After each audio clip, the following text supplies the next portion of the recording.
Prophets reads whisper, ancient scrolls unfold, prophets penned a story, truth written in gold. Man of sorrows, acquainted with grief, despised and rejected, no relief. Silent like a lamb, slaughtered for the guilt. Crimson rivers flow when the temples tilt. By his stripes we healed, wounds bore the cost. Pierced for transgressions, the lost and lost. Who believed the report? The arms stretched wide, roots in dry ground, no beauty to pride. Isaiah saw him, the servant who bled, took on the weight where the guilty tread. Proof in the pain, prophecy true. He died, he rose, now life's renewed. Laid on him the iniquity of us all, crushed for the sins, her redemption's call. No deceit in his mouth, no violence in his hand. The innocent lamb fulfilling God's plan. Grave with the wicked, rich in his death. The world turned dark at his final breath. Prolonged his days, he shall see his seed. Victory written where the scars would bleed.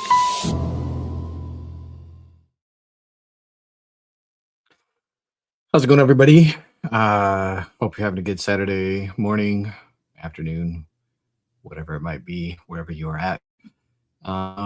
So another stream, New Testament reliability. What are your questions? Bring them. Whether you're agnostic, atheist, I don't care, Buddhist, Muslim, Jewish, if you have questions about the New Testament, its reliability, the resurrection, the claims that Jesus made, the appearances and apostleship of Jesus to Paul and his apostleship, all that kind of stuff. Feel free to join if you have questions on that, doubts about it, arguments against it. You're welcome. So long as they're sincere. We're not looking just to be another debate stream. There are a bazillion of those right now. This is more just for sincere seekers and all of that good stuff. And so you can also ask questions in the live chat. That's totally fine.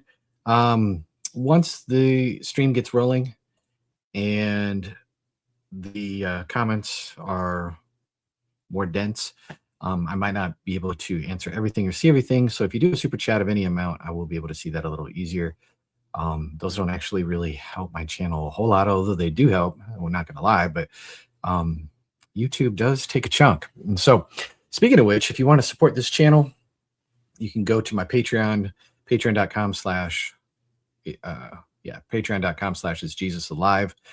I've never changed. I should change it to Testify one of these days. Is Jesus Alive is actually my blog.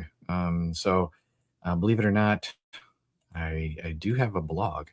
Here, I'll even share it with you guys. You can see it.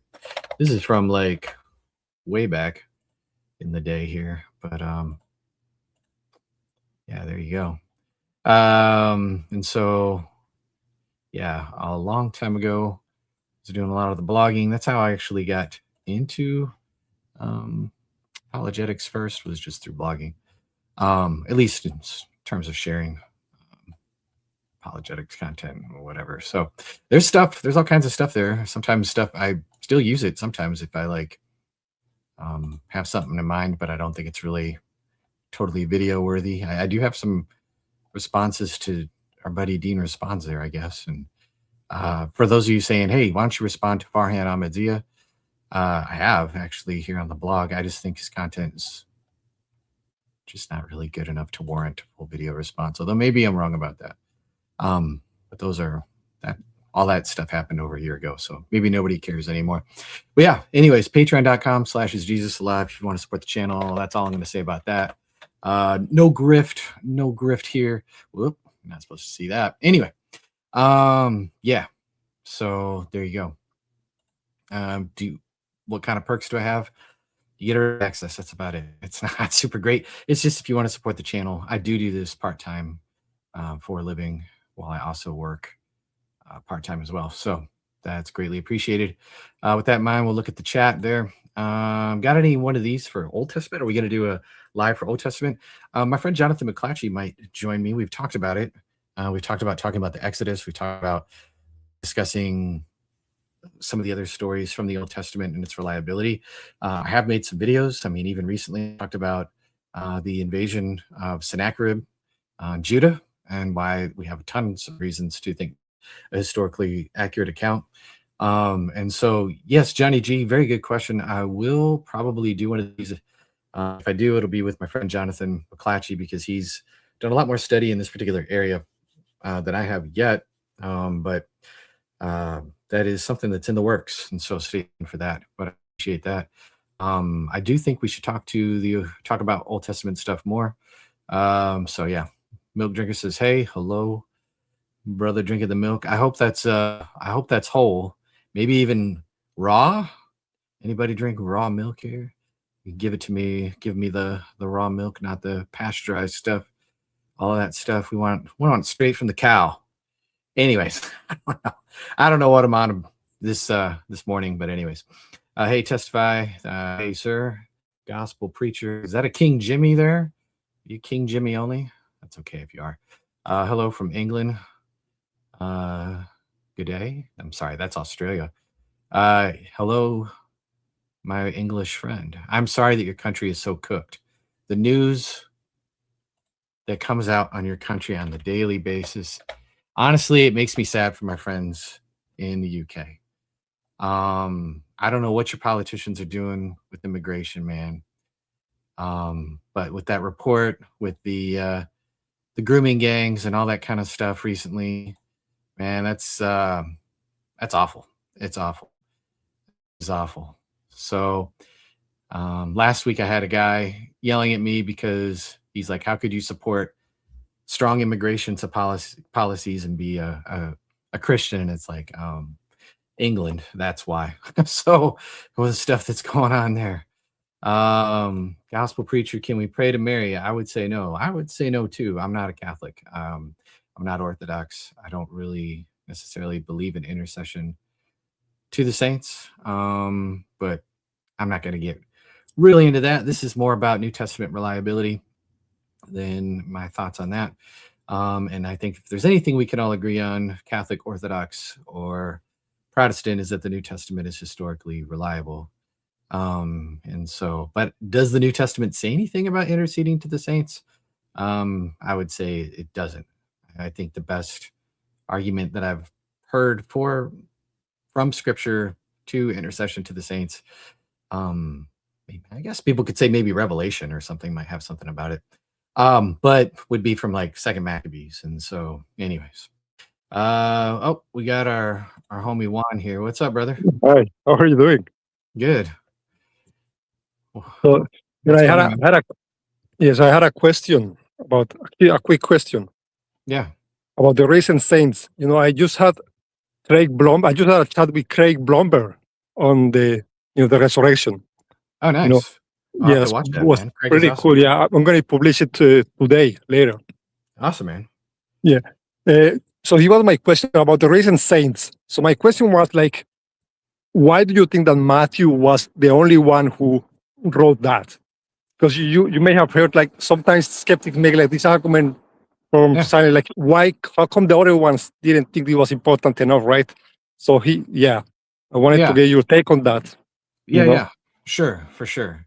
I think there's a couple arguments that a skeptic probably raise against the whole rising of the saints. First of all, it's weird, right? And you're right, it is only mentioned in Matthew. I don't think the weirdness is bad, because I don't think that's important, because for me, like, if God exists and God can make miracles, it doesn't matter. Like he's going to make it one resurrection or 100, it doesn't matter, right? For me, that doesn't matter if it's weird, right? Yeah, I gotcha. Let me pull up Logos Bible Software here so we can just share with everybody else what we're talking about. So bear with me for just a second here. And then it is Matthew 27, verse 52, where it says, the tombs were opened, and many bodies of the saints who had fallen asleep were raised. And coming out of the tombs after his resurrection, they went into the holy city and appeared to many. And so Matthew probably intends this, I think, as a historical event, not merely symbolic. What did Craig say? Because you said, and again, for those guys who don't know, Juan's channel is Modern Atheism, and if he's got an interview with Craig Blomberg, I highly recommend you check it out. So did you ask him about it? I was wondering what his take would be. Yeah, okay. He said he had a very interesting take. He said, instead of thinking why didn't the other one mention it, let's try to think why could Matthew be especially interested in mentioning this? And what he said was this: Matthew is, everyone agrees Matthew is the most Jewish one of the Gospels. And this, many Jews had the belief that the resurrection was not, a resurrection of the dead was not possible, only like it will have only been possible at the end of the eschatology, right? At the end of times. So he would have wanted to show this as to show that the resurrections were bodily resurrections, as to show that bodily resurrection were perfectly possible. He would have wanted to emphasize this. Yeah. Something like that. Yeah. Yeah, no, I can dig that. I think that has some plausibility. And so, yeah, I mean, I think that he definitely intends the event as historical. So I'm glad that Blomberg thinks that, because there are many evangelical scholars out there. William Lane Craig, like Mike Licona. Mike Licona definitely would be one of those. And so Dale Allison, who Mike Licona kind of is buddy with, he says that Matthew does present it as something that actually happened. Yeah, the passage is brief. It's underdeveloped. Matthew doesn't say how many saints rose, who they were, how widely they appeared, how long they remained, or what happened afterward. So I think the argument from silence is actually weak, because if this happened, everyone would mention it, but Matthew may only be describing a very limited event. I know it says many, but it doesn't say like how many he considers as many. It could be several holy people appearing privately or locally to several others. And I think this is kind of something I picked up from Lydia McGrew, is they could be appearing to people who were familiar with Jesus's ministry but didn't follow that closely, who at least heard about him, and it would kind of like raise the prior probability to them that Jesus really did rise from the dead, because if they're coming and saying, hey, this great event happened and all this other stuff, they're going to be more open to accepting the gospel. And so I'm glad that you don't think odd necessarily means that it is false. But anyways, I wouldn't use this passage obviously as like some sort of like, I don't think it has a whole lot of apologetic value. If anything, it's usually used as more of like an objection. But if we do have strong independent evidence that Jesus rose from the dead, then a smaller resurrection sign around the same event becomes a lot less improbable. And so an analogy that I've heard Lydia use is that if you had a friend and they said, hey, I fought off 3 attackers, these guys were in an alley and they tried to jump me and I beat all 3 of them up and it was like really easy. You'd be like, I mean, I know you and I tend to think that you're honest and I tend to think that you're truthful, but I'm a little skeptical. But then say maybe he invites you over and you see on his mantle, he's got like a picture of him next to like, I don't know, him interviewing Joe Rogan or something. And he's an MMA champion or something like that. Then that new evidence raises the credibility of the earlier story. And so also, I think we have reasons to think that Matthew is reliable for all the different reasons that we know that Matthew is an honest reporter. And so I think there's some routing that kind of goes through, first of all, the resurrection, and then just knowing what kind of an author Matthew is. But it is a very short, undeveloped story. So anyways, that's my 2 cents on it. Yeah, okay, but here's the thing. I think there are 2 arguments from silence there. One is like the normal one the skeptics make is like, how come people didn't mention this? How come Josephus didn't mention it? Okay, you already responded to that one. But there is also the second argument. I think Dale Allison makes this, for example. He says, but how come Paul doesn't mention it? How come none of the other gospel writers mention it? How could John don't think this is important? How could Luke don't think this is important? And that's what I think you haven't responded to. That, yeah. I gave you, Yeah, no worries. I appreciate you pushing back on that. And so with Paul, his letters are occasional. So, I mean, think about the letter to the Corinthians, right? He's talking about like the 2 Corinthians is about the so-called super apostles and false teachers, right? He's talking about like them abusing communion in the first letter, or abusing spiritual gifts, or there's a man in the church who's like sleeping with his stepmom and different things like that. Or the book to the letter to the Galatians is all about, refuting the Judaizers. Or the Thessalonians, he's talking about just their context of persecution there and the things that they're having to endure, and all that other kind of stuff. And so Paul's letters are occasional. There's a lot that Paul doesn't let us know. And so that doesn't really bother me. Paul never mentions that Jesus taught in parables. Paul never mentions that Jesus was born of a virgin. Paul never mentions a lot of different things. And so, but his letters are occasional. Now, the gospel writers, I would say, I mean, that's a bit of a stronger argument. And so, but at the same time, like why does only Luke mention the raising of the widow at Nain? You know what I'm saying? And so it's not like every single gospel records every single miracle event. And some of these miracles that we would expect to be recorded, they're not. I mean, a person raised from the dead in the city of Nain, you think a widow's only son, you think that would be a big deal. Like, why doesn't Mark mention any of that? Why did Matthew not mention that? You know, why did John not even mention that? He's the latest gospel. He probably had access. He possibly had access to Luke's gospel. We don't know for sure if he did or didn't. And so to me, there's just, I mean, why does Josephus not mention that the fact that the Jews were expelled from Rome, you know, by the Emperor Claudius? I mean, the only source that we have for that is the book of Acts from the 1st century. We have Suetonius who mentions it in the 2nd century. And so again, I don't think it's like a strong argument from silence where like we know for sure that they definitely would have mentioned this. I think the point that you raised that Blomberg gave you is like Matthew is a very Jewish gospel. He's trying to appeal to Jews. I think that could serve his purposes more than others, is perfectly fine. And so, yeah, I don't think that it's a super strong knock against Matthew or the other evangelists for not mentioning. Yeah. So yeah, that's fair. I mean, Del Allison doesn't think this, but I mean, the example you gave, you know, about the widow, it feels a little bit different because you're like, okay, Jesus just did many, many miracles, and at some point, like you're going to pick which ones you're going to show because there are just too many, right? But that other thing was a massive sign at the moment of the resurrection, right? It feels a little different, right? Like too important to omit, but yeah, but it's maybe they felt like omitting that for some reason, right? We don't know. Yeah, I mean, we just can't really say for sure. And so when it comes to an argument from silence, let me pull something up here real quick. This is from let's see. In my group. Yeah, good old Tim. Yeah. Well, yeah, of course. They're like, hey, I know you. These are the people that you like. Let me find his paper here. Have you read Tim's paper on the argument from silence? I read a little bit. I haven't looked at the whole thing. I think he has many examples.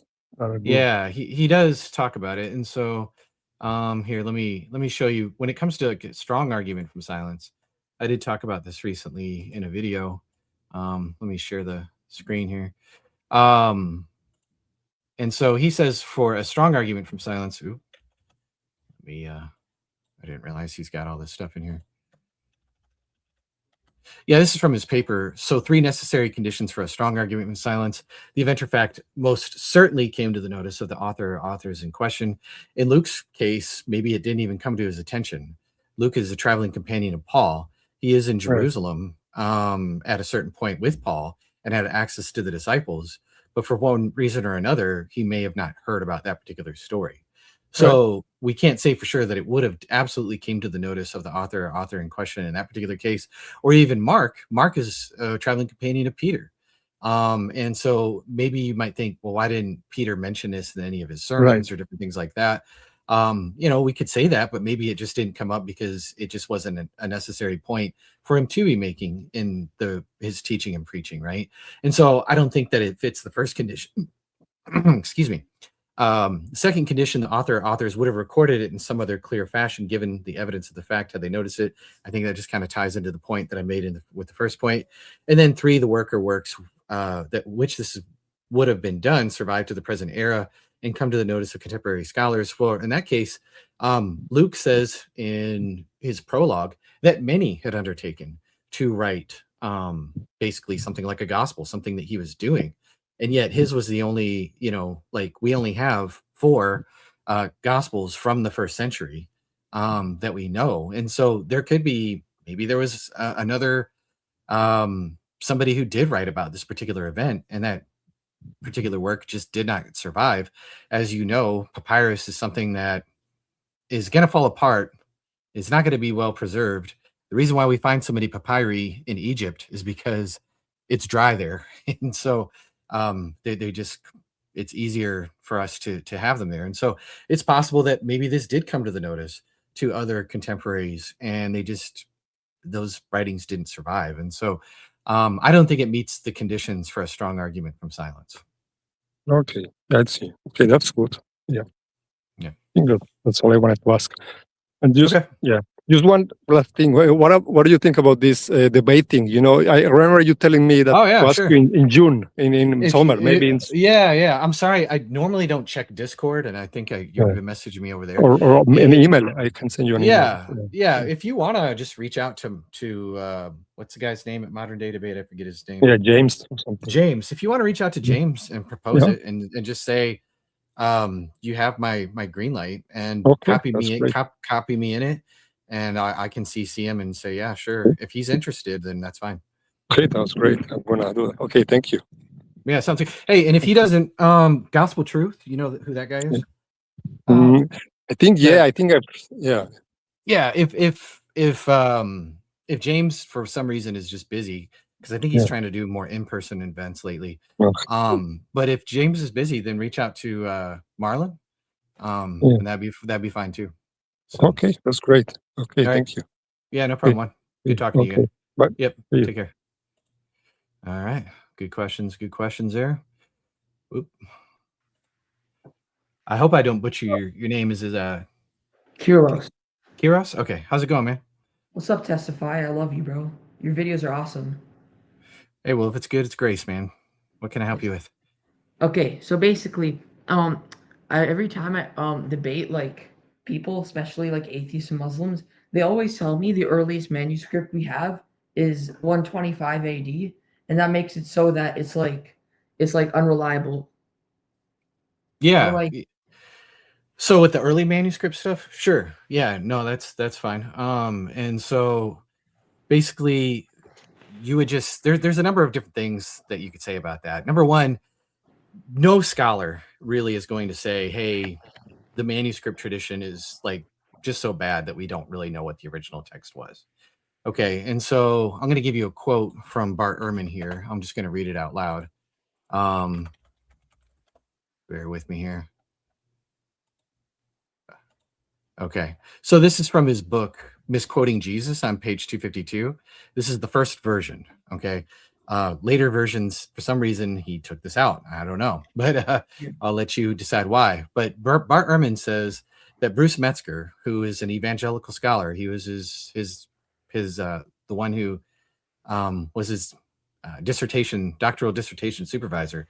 He says, Metzger is one of the greatest scholars of modern times, and I dedicated the book to him because he was my inspiration for going into textual criticism and the person who trained me in the field. I have nothing but respect and admiration for him. And even though we may disagree on important religious questions, he's a firmly committed Christian, I'm not. We're in complete agreement on a number of very important textual and historical questions. If he and I, this is the important part here, were put in a room and asked to hammer out a consensus statement of what we think the original text of the New Testament probably looked like, there would be very few points of disagreement, maybe 1 or 2 dozen places out of many thousands. The position I argue for in Misquoting Jesus does not actually stand at odds with Professor Metzger's position that the essential Christian beliefs are not affected by textual variants in the manuscript tradition. And so there you go. He says there is 0 essential Christian beliefs that are affected by any of the textual variants. Then the other thing that we can look at too is just all the arguments for the reliability of the text. And so if you have a text that is corrupted by a bunch of scribes who are removing stuff and just adding fictional stories, fake pericopes, different things like that, putting fake sayings in Jesus's mouth, then it would be surprising if, number one, that we see a number of like external historical confirmations that we would have with the text. It would be surprising that we would see the amount of like undesigned coincidences that we see between the other gospels. And also it would be surprising to see that like the church fathers, even in the 2nd century, are often quoting the exact same like text, even without saying where they're quoting from. And yet, the ending of Mark, right? I'm not talking about the ending of Mark. I know that the ending of Mark is a later scribal. It is actually quoted. The manuscript traditions will say, well, this one comes later. But you're right. I believe Irenaeus quotes it if I remember correctly. I could be wrong about that. I'm just going off of memory.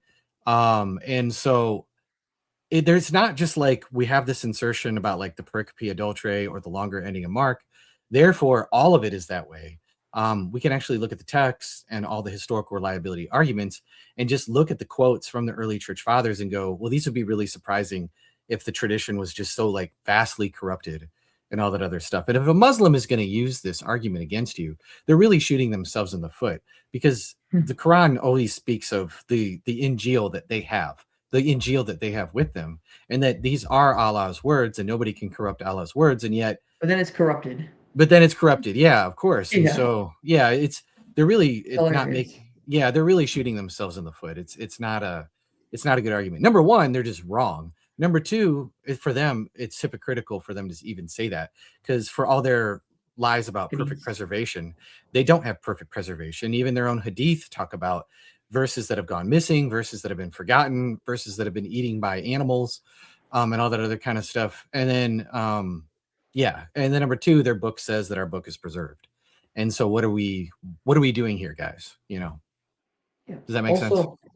Also about the Islamic dilemma. So I got a Muslim to concede that the Islamic dilemma can only be solved by a partial confirmation, because general confirmation is just a sham, right? So how do I now get that? Now that he conceded that partial confirmation is the only way, how do I make him concede that that proves that the Quran's false?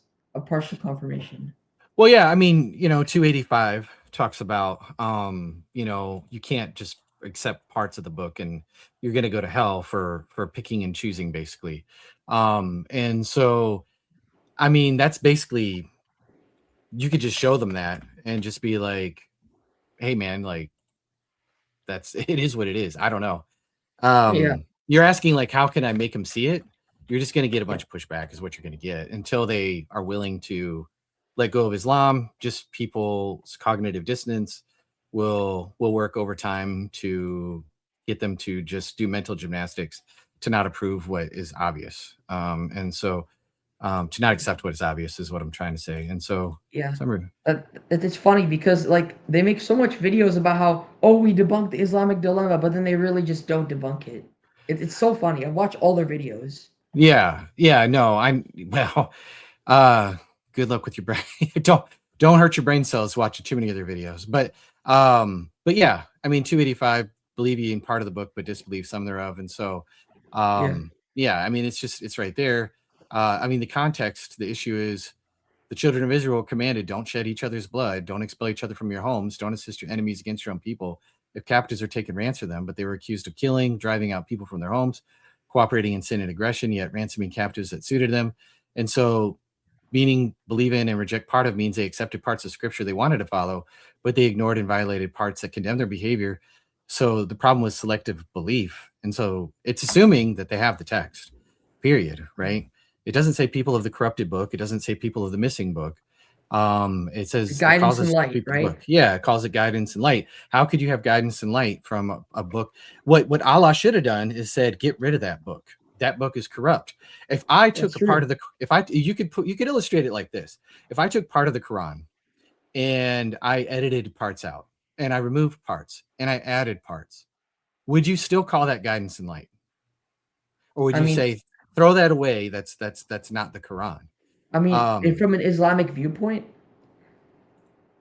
Not from an Islamic viewpoint. Just would they say, when the Quran is like, I'm basically, it's not giving any sort of like qualified concern about our book. It's just basically saying our book is good as gold. And so, and if I'm saying, if you ask them, like, if I had a Quran that had, I took all kinds of chunks out of it, I added all kinds of other chunks, and I included all kinds of things about Trinitarianism, the deity of Christ, and all of this other stuff, would you still call that the Quran? No, they wouldn't. Yeah, no, they wouldn't. Right. And so it would be Allah's job, if he needed to bring up another prophet and say, get rid of that book. If all the world fell into apostasy because they were still following that book, like, it would be like, okay, well, we're going to have to do this again. We're going to have to tell these people to get rid of it. So if Muhammad is the seal of the prophets and the final messenger, And he's saying, follow this book. This book is basically as good as gold. This book is guidance and a light. You don't have anything to stand on unless you stand on this book. Judge by this book. You know, all of this stuff. Don't believe in parts and disbelieve in other parts. Like, he's the worst communicator of all time. Yeah. If he's saying that book is like also kind of partially corrupt, and you really shouldn't listen to a lot of it. That's why I say I like Muhammad better than Muslims, because Muhammad is telling us to judge by our own book. Yeah, exactly. Yeah, no, you're totally right. Yeah. Yeah. So also one last thing. When do you think the Gospel of John was written? I don't know when it was written. I don't think it's as important. I do have arguments for early dating, and then I'll be working on a video for why I Like think pre-Jerusalem, right? the Pre-Jerusalem. Synoptic Gospels. Yeah, I mean, clearly the person who wrote the Gospel of John is around before John 5:2. Yeah, exactly. Clearly he knows. I was trying to look up John in Yeah, because the every time Quran. I bring up like the Gospel of John, Jesus claiming to be God, and then like the Orthodox Muslim, he's like, "Oh, well, that's from John, the most corrupted gospel that could ever exist." No way, man. The John is full of all kinds of amazing historical nuggets. And so here, let me see something real quick here. Okay. So here's how we know, I think, that John is an eyewitness, and we could even find out that it is John and it's somebody who is close up to the facts. Whether he was writing as an old man in, like, say, the 80s or 90s, or when he was writing before Jerusalem fell, the eyewitness style detail in John is like super unusually high in density and full of specific details. These include names, precise numbers, time markers, locations, private conversations, sensory details, all kinds of stuff. This is exactly the kind of texture we would expect somebody who's close up to the event. And so he highlights individuals in ways that the synoptics don't. He talks about Philip in the feeding episode, the Greeks approaching Philip, Thomas Philip, Judas Iscariot in the farewell discourse. He gives specific numbers, like 2 disciples with John the Baptist, 6 water jars holding 20 or 30 gallons each. I mean, that sounds like an eyewitness detail, right? And what's interesting is that these gallons of water jars were empty because they were normally used for Jewish rites of purification, which Matthew 7:3 independently confirms that the Pharisees and the Jews do not eat unless they wash their hands properly, according to the tradition of their elders. And so John mentions that, but he doesn't draw any attention to that whatsoever. But it actually does dovetail with what we know about what Jews would believe, and a statement that Mark even makes. He talks about the 46 years of temple construction. And so, like, that's a fact that Josephus mentions as well. See, now Herod in the 18th year of his reign, after the acts I'd already mentioned, undertook a great work, that is to build himself the temple of God. So 18th year of his reign, well, when we actually count down, that actually allows us to date this to 27 AD, 28, when Jesus begins his ministry, because he cleanses the temple, right? And so he mentions that the woman at the well had 5 husbands. And it's like, that's like a very oddly specific number, but it's not just that. It's like Also, when with the centurions, when they divided the clothes, he says he doesn't say there were 4 soldiers. He just said they divided it into 4, and 1 for each of them. But the funny thing is, apparently, like, every time there was a crucifixion, there had to be 4 of them. But John doesn't explicitly say there was 4. He just says that there was 4 clothes that were divided for each of them. Yeah, it's a quaternion. That's exactly right. It's like and he was there. He just makes this kind of casual mention, right? So go to John 5:2. Yeah. I'll go to John 5:2. Let me show you this one real quick here. Sure. Jesus has this statement where it sounds kind of rude. He's talking to the woman at the well, and he says, "You Samaritans worship what you don't know." And it's like, that seems kind of harsh, but actually Josephus illuminates the background that during the persecution of Antiochus Epiphanes, during the whole Maccabean revolt time and all that stuff, Josephus says the Samaritans denied their kinship with the Jews. They're like, hey, we're not related to them at all. And they said, you know what? When you come, I'll tell you what, we're going to dedicate our temple to Zeus. Just for you, Antiochus. So basically they kind of kissed his rear end a little bit and buttered him up and completely gave in. And yet, like, so when Jesus makes this harsh statement, John doesn't explain why the statement is so harsh, but it completely fits with like a Jewish mindset, and like they took the hit where the Samaritans just kind of bowed down. But yeah, you're right about John 5, chapter 2, where it talks about, you're going to talk about the 5 covered colonnades at Bethesda. Yeah, and it's in present tense. Yeah, you're right. There is. It doesn't say there was. And so this is before, it's probably could have been, and this is an argument that you could make, that this is before the destruction of the temple. But even Yeah. if you didn't make that argument, let's just say John is just talking in a manner of speaking. He still knows that there were 5 roofed colonnades, right? He's writing in Ephesus according to all the church fathers. Who in Mhm. Ephesus is going to really know or care or go all the way to Jerusalem to check this? It's likely destroyed. Now, as it turns out, archaeology has discovered through excavations that the Pool of Bethesda really existed. And guess what? It had 5 roofed colonnades. Exactly. Yeah, exactly. And so again, John knows what he's talking about, right? And so he's supposedly a fisherman, right? He's one of Jesus's disciples. He's the only one who talks about after the feeding of the 5,000, when Jesus walked on the water, that they had rowed for 3 or 4 miles. So he knows that it's 25 to 30 stadia across the lake. You're right about the Quaternion detail. He gets that right.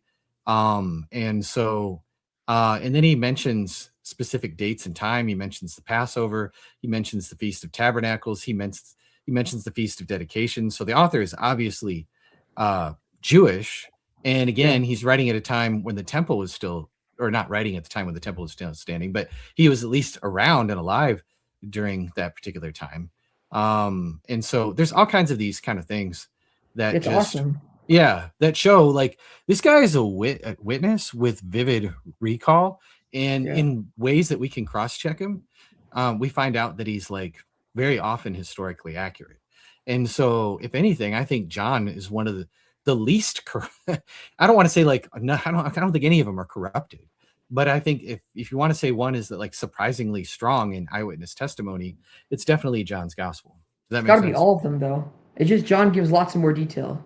Yeah, he gives a lot of detail as if he's like a vivid witness. And I recommend a book by Lydia McGrew called The Eye of the Beholder, where she gets into like all kinds of details as well as like historical criticism against the Gospel of John, and says that like no, John was a witness, and the arguments that he actually wrote the book as the author and that he was a witness are really really strong. So Yeah. But then yeah. they'll just say that when Jesus says like I and the Father are one, that part was corrupted, but all the other parts aren't. But then that's just speculation. There's no evidence for that.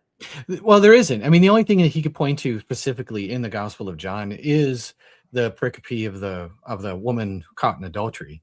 But even if that was like a scribal insertion, like some manuscripts even have it in Luke's Gospel. And Oh, again, yeah, and so we have we just have really good records because we're not like the Muslims who are like, hey, you know what? Well, we need to standardize the text, and we're going to be like Khalith Uthman and gather all the texts and burn the ones that disagree with what we want them to say. We don't have that. We have manuscripts all over the Roman Empire, and we can compare. We can actually do textual criticism. Yeah. So yeah, man, that's awesome. I also post YouTube videos, and some dude in the comment this morning called me Testify Junior because I made a video that's like kind of similar to yours. Oh, okay. Are you the guy that did the super chat? Wait, what? Is this you? No, that's not me. Oh, okay. Oh, okay. My YouTube channel is literally just my name. I posted a video about like the common argument that Jesus slept in slumber, but the God of Israel doesn't sleep or slumber. Oh, okay. And yeah. Oh, cool, man. That's awesome. I'll have to check you out. It's your name. Let me pull you up here. Yeah. Sorry. I'm not Oh yeah. I could see the thumbnail there. That does look a little Testify Junior there. Awesome, man. Okay, see you, man. God bless you. Yeah. Keep making videos. Yeah. Okay. Oh, Cool. actually, one last thing. There's this YouTuber Sure. named Sebastian. He keeps making videos about you, and I just get like really pissed when I see his videos because his videos suck. So you need to make videos against him. Yeah, I've seen Sebastian once, but it's been a really long time since I've looked at his channel. I saw he made that video on the Ebionites when I was doing that, when I made the video on the Ebionites a couple weeks ago. And I was like, this is one of the worst. I mean, I'm not trying to be harsh, but this argument is absolute terrible. It's just garbage. It And is. so I did kind That's all of, their arguments. I was somewhat inspired by watching that video, but I watched other videos from different Muslim apologists making the claim that the Ebionites were the proto-Muslims, and it's awful. It's just Yeah, not good. it's really bad. They're defending the worst possible position ever, bro. Yeah, they really are. It's tough to be a Dawa guy today, so for sure. Very tough. Okay, see Yeah. you, man. God bless you. Yeah, thanks. Yep, appreciate you coming up. Awesome. Testify Junior in the house. I mean, I am old enough to be his daddy by the gray beard here. Just kidding. I could be. I don't know. I do have a son who is an adult. I'll put it that way. So, 19-year-old son. So, Road to Damascus super chat. I'm just getting into apologetics. I'm an EO. I'd have to check out your channel before I give just an unqualified shout out, but people can. I mean, I guess it's already up, so people can check. I'm guessing it's good stuff though. But yeah, I know I appreciate that. I'd have to take a look there. But hey, people making videos, that's awesome, man. Please make videos. We need more content creators out there. I'm trying to find you. It's difficult to find. Probably just because Road to Damascus is there. You are. Okay. Oh, I don't even see any videos, just a community post so far. So anyways, hey man, if you're looking to make content, man, God bless you. Definitely what I would recommend anybody who's looking to make content is number one, study. I have a list of books, recommended books in every video description. Those are historical apologetics. That's just what I'm into. But whatever line of apologetics that you're interested in, whether it's refuting atheists, refuting Muslims, refuting Jehovah's Witness, or just making a positive case for Christianity, positive case for the existence of God, then just do your best to study. When I say study, I don't mean YouTube. I mean, get a bunch of books, read scholarly articles, right? Do your due diligence, really know your stuff. But I will say another thing. If you're looking to get into apologetics, be a good Christian witness. Be a good Christian witness. I just saw a video clip of what's that guy? I can't remember his name. He was talking to John Lennox. Why am I drawing a blank on his name? Super popular podcast. He had Wes Huff on before. Somebody in the comments will let me know. Maybe if my mods are listening, they'll let me know. But he was just like, I like you. I like Wes because you guys represent Christianity very well. You seem like such joyful, happy, loving people, right? That's a good witness. But unfortunately, there are a lot of apologists who are the opposite of that, that are calling people whores and sons of whores and just berating people and being down on people. And I understand there's a place for like bold confrontation. And sometimes there's a place for calling somebody calling a spade a spade. But there are some people who are so quick on the trigger to insult and belittle and put people down, and they just attract a terrible audience, and it's bad. And we don't need more apologists like that. And so be a good member of your church, be in good standing, maybe your pastor about your desires to start a ministry, and have their blessing if you can, and submit yourself to them to speak into your life, to not just be your pastor, but maybe even like a spiritual mentor and a father, to speak into your life, because we need more Christians. Stephen Bartlett, that was his podcast.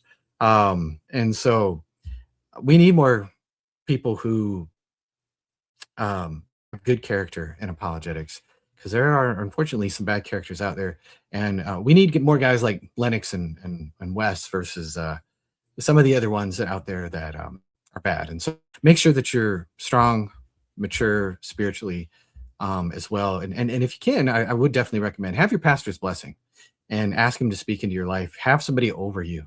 There's too many apologists out there that are online. Anybody can start a YouTube channel, and they have no submission to any kind of spiritual authority over them.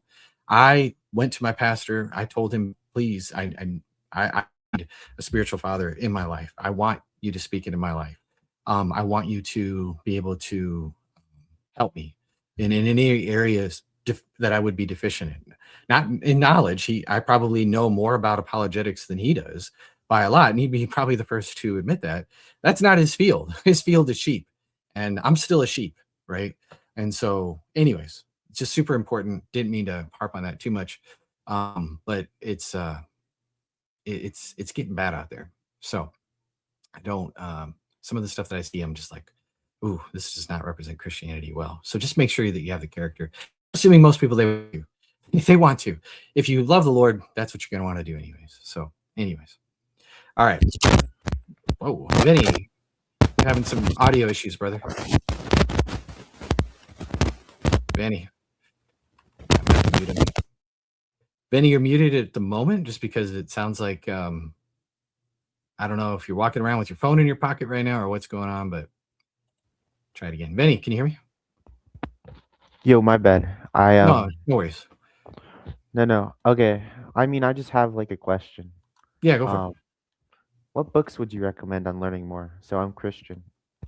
Yeah. What areas of like apologetics are you interested in? I mean, I love metaphysics, but you're into metaphysics? Okay. Yeah. Have you read Josh Rasmussen? No. At all? Oh, okay. So a simple book, How Reason Leads to God. If you love metaphysics, you'll love Josh Rasmussen. And so A Philosopher's Bridge to Faith is a good one. Here, let me share my screen real quick. That way I'll put it up for others to see. I'm not getting paid by Amazon or anything here for sharing this, but obviously, yeah, How Reason Leads to God. This one, you don't have to be like super into metaphysics in order to understand it. But it's kind of laid level. But if you're already into metaphysics, you'll like the way Rasmussen thinks. The Best Argument for God by Patrick Flynn. He's got a pretty good podcast. Catholic guy, but when he gets into the philosophy stuff, I really like him. I see I'm not following him. Wait, I'm not logged in. That's a problem. Best Argument for God. This one's pretty good if you like metaphysics and arguments for God. 5 Proofs for the Existence of God by Ed Feser is another good one. My personal favorite is Richard Swinburne when it comes to metaphysics and arguments for the existence of God. And so you could do The Existence of God or The Coherence of Theism. Both of those are pretty good.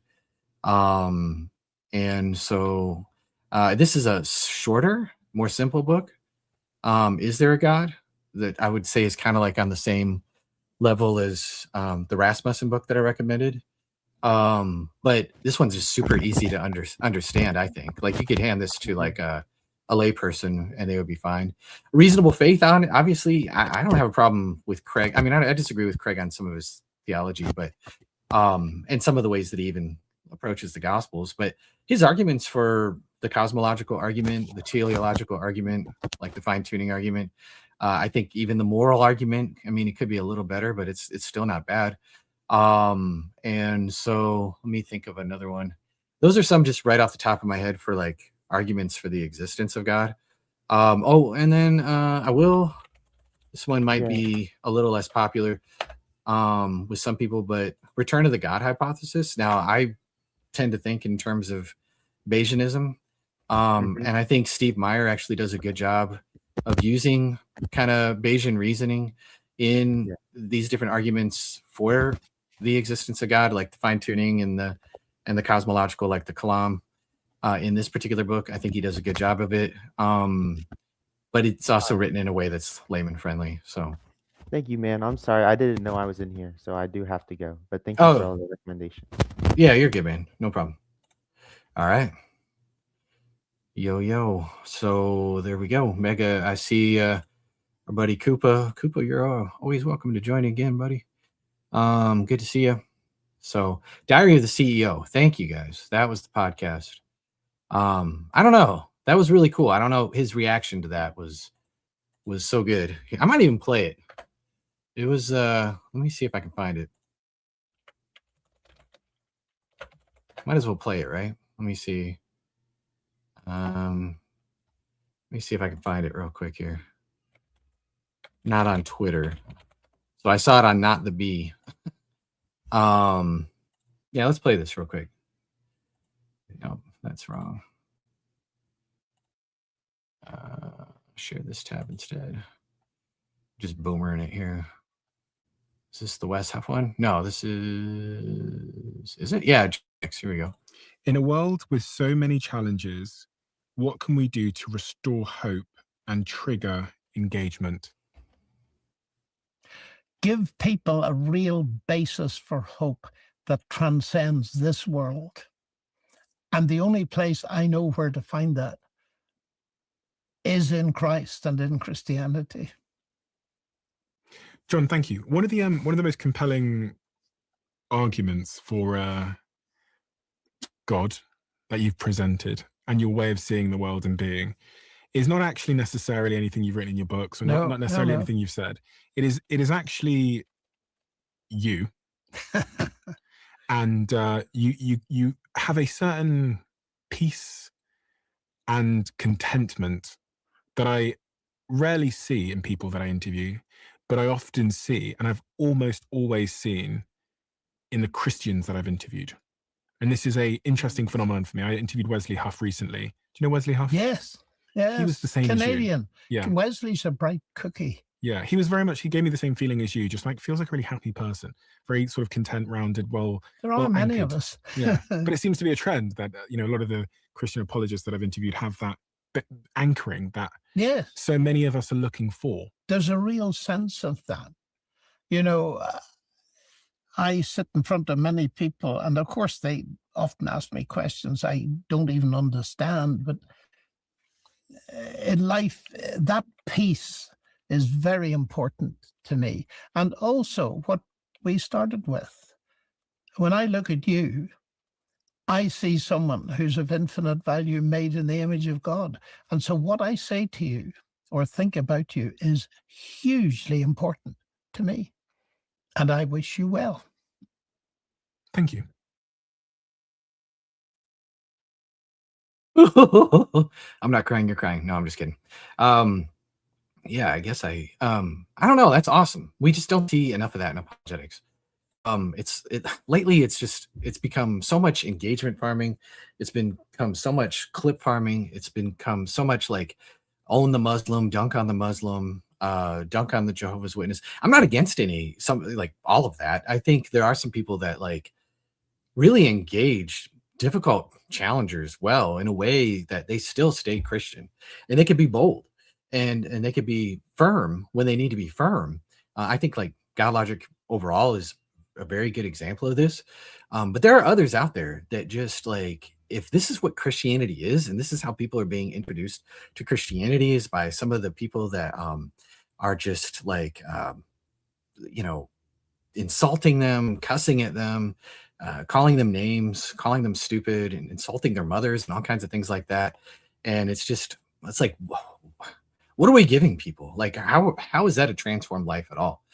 I feel like it reminds me of when Jesus said, like, woe to you Pharisees who travel land and sea and make a convert, and they're twice the son of hell as you are. Let me see if I can find that verse. I'm trying to remember. Matthew 23:5. Let's pull that up here. Matthew 23:15. And sorry, I'll just read it. It says, woe to you, scribes and Pharisees, hypocrites. So these people are hypocrites. They're fake. They're phony. So what is Bartlett sensing from Wes? What is Bartlett sensing from Lennox? Is joy, is love, the love of God, right? If people don't sense that from your ministry, and I've made mistakes. I've depicted people in ways I probably should depict with some of my illustrations. I'm not saying I'm perfect, right? I've lost patience with people at times, even in call-ins and different things like that. I'm not perfect. But I'm aiming to be better. I don't want to be a hypocrite. And I don't want to travel across the sea and land to make a single proselyte and make them twice the child of hell as yourselves. And so, unfortunately, I am seeing a lot of this with a certain segment of people who follow certain apologists online, and it's disgusting. And we need more Lennoxes. We need more Wesses. We need more people who display the love of God. That's our number one witness. It's not our arguments. It's not how intelligent we are. It's now how good we are at debates. And again, I'm not saying you can ever poke fun at anything, or you could, within reason, or be firm with people within reason. It's just some of it, man. It's just we've gotten way too harsh, and I even had a group. I went to speak to a Ratio Christi group at a university like a month or two ago, and one of the things they said is like, why has apologetics online become so toxic? That was one of the questions I got in the Q&A, and that made it made me sad. It was not a question that I liked to have to answer. So think about like who is watching, anyways, that's my my spiel there. Somebody is asking a question in the chat, and I might have to back up.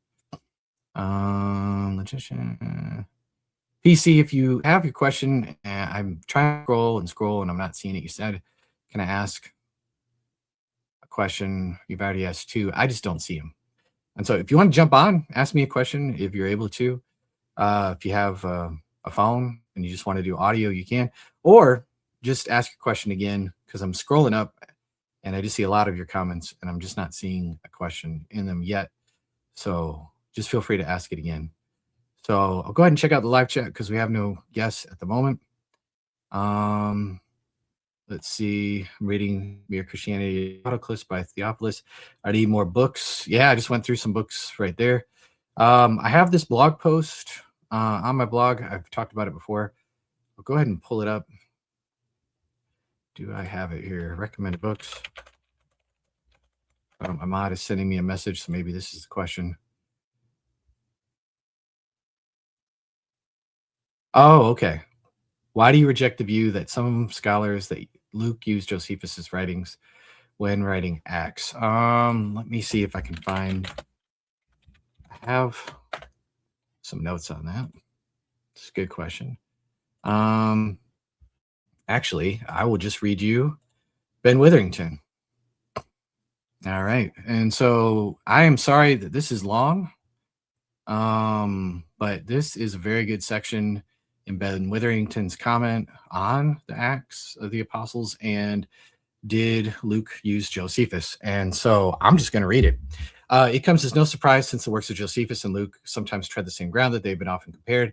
This is only to be expected since they both write in the last third of the first century and are both writing apologetic history works that involve first century Jews as well as others. Here, let me make this a little bigger here so you guys can see. Where did I leave off? In particular, Josephus and Luke refer to some of the same figures in their own era of the recent past. For example, Quirinius, who took the census, Judas the Galilean, possibly Theudas, the Egyptian prophet, Agrippa I. In particular, knowledge about Agrippa's death, Felix and Drusilla, Agrippa II, Bernice. Since Luke and Josephus don't always agree on matters at which they both refer, the question becomes which of those two historians, if either, should be trusted in such matters. A prima facie case can be made to give Josephus the nod over Luke, in particular because of his personal experience in Judea and Galilee, and Luke's assumed lack of knowledge, geographical or otherwise, of these realms. Furthermore, on the theory that Luke's Acts is a very late document, possibly even from the 2nd century, it is sometimes even argued that Luke knows Josephus's work, and you're referring to Stephen Mason, who makes this argument and has kind of popularized it. Says, for example, in a recent study of Stephen Mason, while not ruling out that Luke may have independent information, suggests that Luke may have at least heard portions of Josephus' history, read at some point before he wrote. He argues we cannot prove beyond doubt that Luke knew of the writings of Josephus if he did not. However, we have nearly incredible series of coincidence which require that Luke knew something that closely approximated Josephus's narrative in several distinct ways. This source or these sources spoke of Agrippa's death after the robes shone, the extramarital affairs of both Felix and Agrippa II, the harshness of the Sadducees towards Christianity, the census under Quirinius as a watershed event, Judas the Galilean as an arch rebel at the time of the census, Judas, Theudas, the Egyptian as 3 rebels in Jerusalem are worthy of special mention among a host of others. Theudas and Judas in the same narrative, the Egyptian, the desert, the Sicarii in close proximity, Judaism as a philosophical school system, and yada, yada, yada. Okay, so anyways, just trying to kind of steelman the argument. And so here again, Witherington continues. In the first place, it has been noted that Josephus was writing at a time when the second sophistic was on the rise, an equally important writing in Rome, where the rhetorical concerns were more sophisticated. So more sophistical historians, were strongly affecting the writing of the history and the point of distorting the truth in many ways. Josephus operated in the milieu of Dionysius, yada, yada, yada, so forth. Let me skip down a little bit here.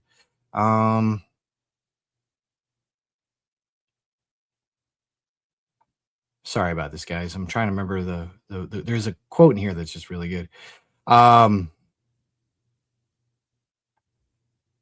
Yeah, and so basically he says, here, I'll just quote it again. It remains here for us to consider the material that Mason seems to clinch the matter is that Luke probably is indebted to Josephus the Theudas, Judas, and Egyptian references in Acts 5:36-37, 21:38, and in Antiquities 21:09, and so on and so forth.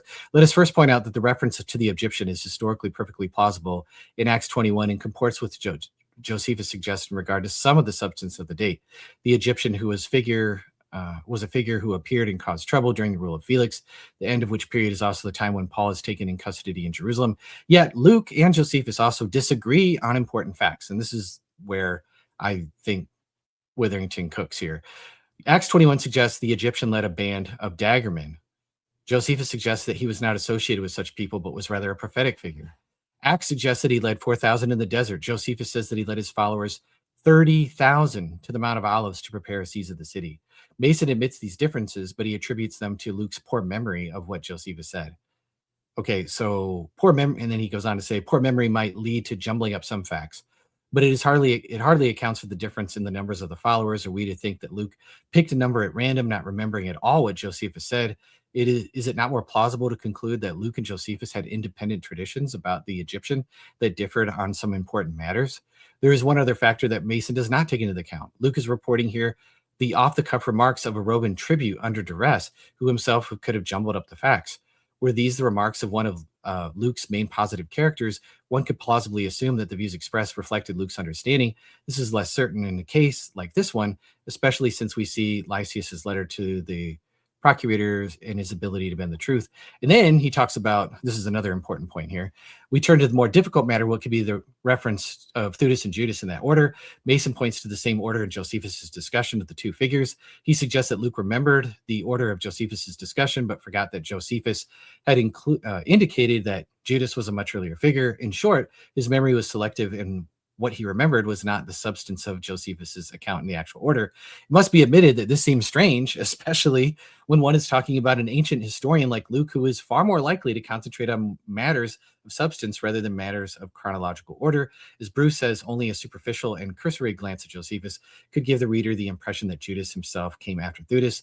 There's also the conundrum pointed out by Johnson that if Luke was simply following Josephus in regard to Theudas, rather than drawing on independent testimony, why would he have left out the fact that Theudas saw himself as a prophet mentioned by Moses?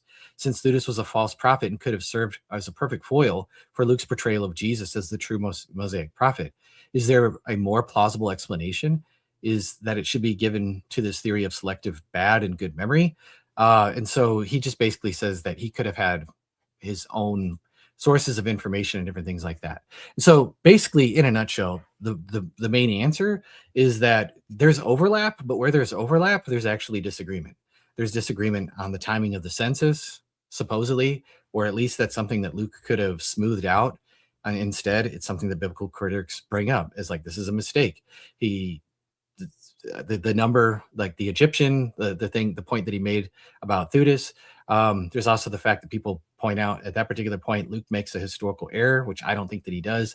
I just think that there's another Theudas that he's talking about. Wasn't that uncommon of a name. Luke also mentions a Lysanias. There's a Lysanias mentioned to Josephus. Some people think, oh, well, he plucks out the wrong Lysanias. He puts them anachronistically in a wrong time. But then we have the Abila inscription, which shows that, like, no, there was actually another Lysanias that was ruling at the particular time. And so, yeah, it's just the fact that there's general overlap that just could be explained by two writers writing around a similar time frame, having access to the similar information makes way more sense than him copying Josephus, but out of bad memory, like misquoting him and getting things wrong all the time. That doesn't really make a whole lot of sense. And so hopefully that helps. All right. So go back to the chat. Let's see.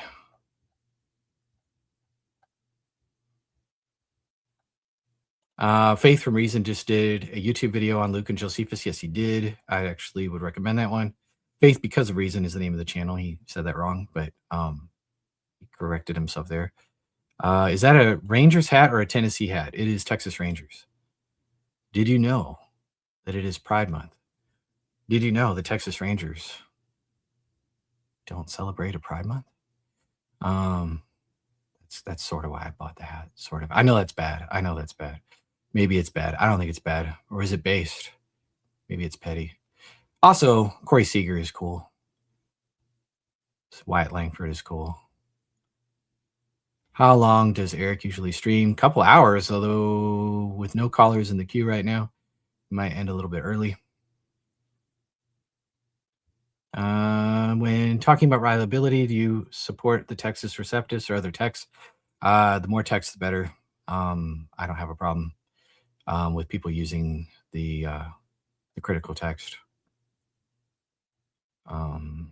It's just there's more, but use them all. It's not a problem. People who are Texas Receptus only, I don't quite understand that.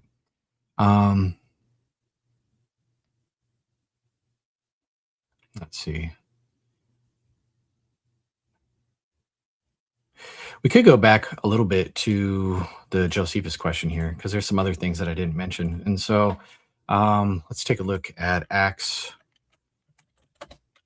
24. I think it's like the subtlety that is not very well explained by copying Josephus. So for example, yes, Drusilla is mentioned by Josephus. She was the wife of Felix, and he mentions that she was Jewish, and Josephus does confirm both of the details. We see in Antiquities 20, 140 through 144. Give me just a second here.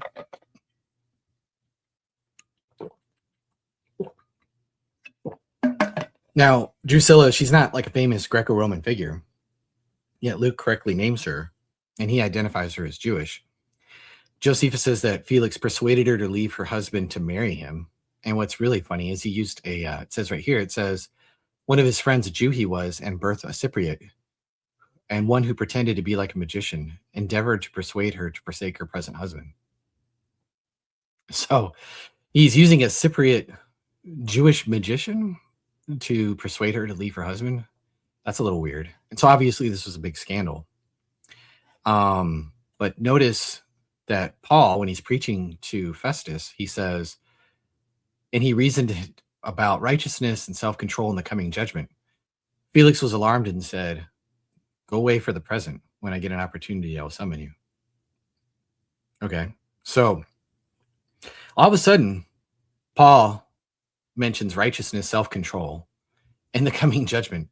And Felix suddenly gets nervous, and he's like, okay, that's enough, Paul.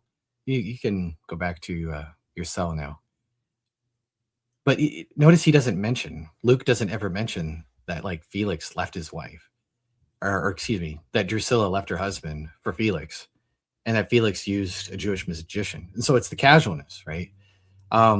If Luke was trying to say, hey, look how amazingly historical I am, he wouldn't leave those details out. He would include them, right? Another example in another court scene here is Acts 23, verse 5. Acts 23, 5. And so Paul is before the Sanhedrin, and he says, brothers, I've lived my life before God in all good conscience to this day. And high priest Ananias commanded those who stood by him to strike him on the mouth. That's kind of out of nowhere. And then Paul said to him, God is going to strike you, you whitewashed wall.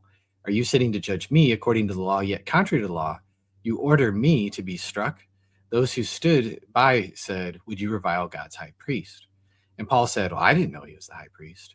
So the question is like, well, how in the world does Paul not know who the high priest is, right? Like, wouldn't he know? He's a Pharisee of the Pharisees. He should know who the sitting high priest is. So it's kind of an odd remark. But Josephus helps explain it. Ananias was actually sent to Rome by Quadratus, right? There was a governor, Quadratus, ordered him to be put to death, but he sent him to Caesar. And basically, he did appeal to Caesar. And he was seen as sketchy, but not enough to put him to death. And he was actually released, but he didn't get his old job back. He was not restored to office. Okay. So then we find out that under Felix, Jonathan ended up serving as the high priest, right? And what happened is he actually gets murdered, assassinated while he's in the temple. Again, you can see this all here. Here's the references. Jonathan gets killed by robbers who went to the city as if they were going to worship God. They had daggers under their garments. They mixed themselves among the multitude and slew Jonathan. Okay. And so after Jonathan's death, there was a gap in the high priesthood.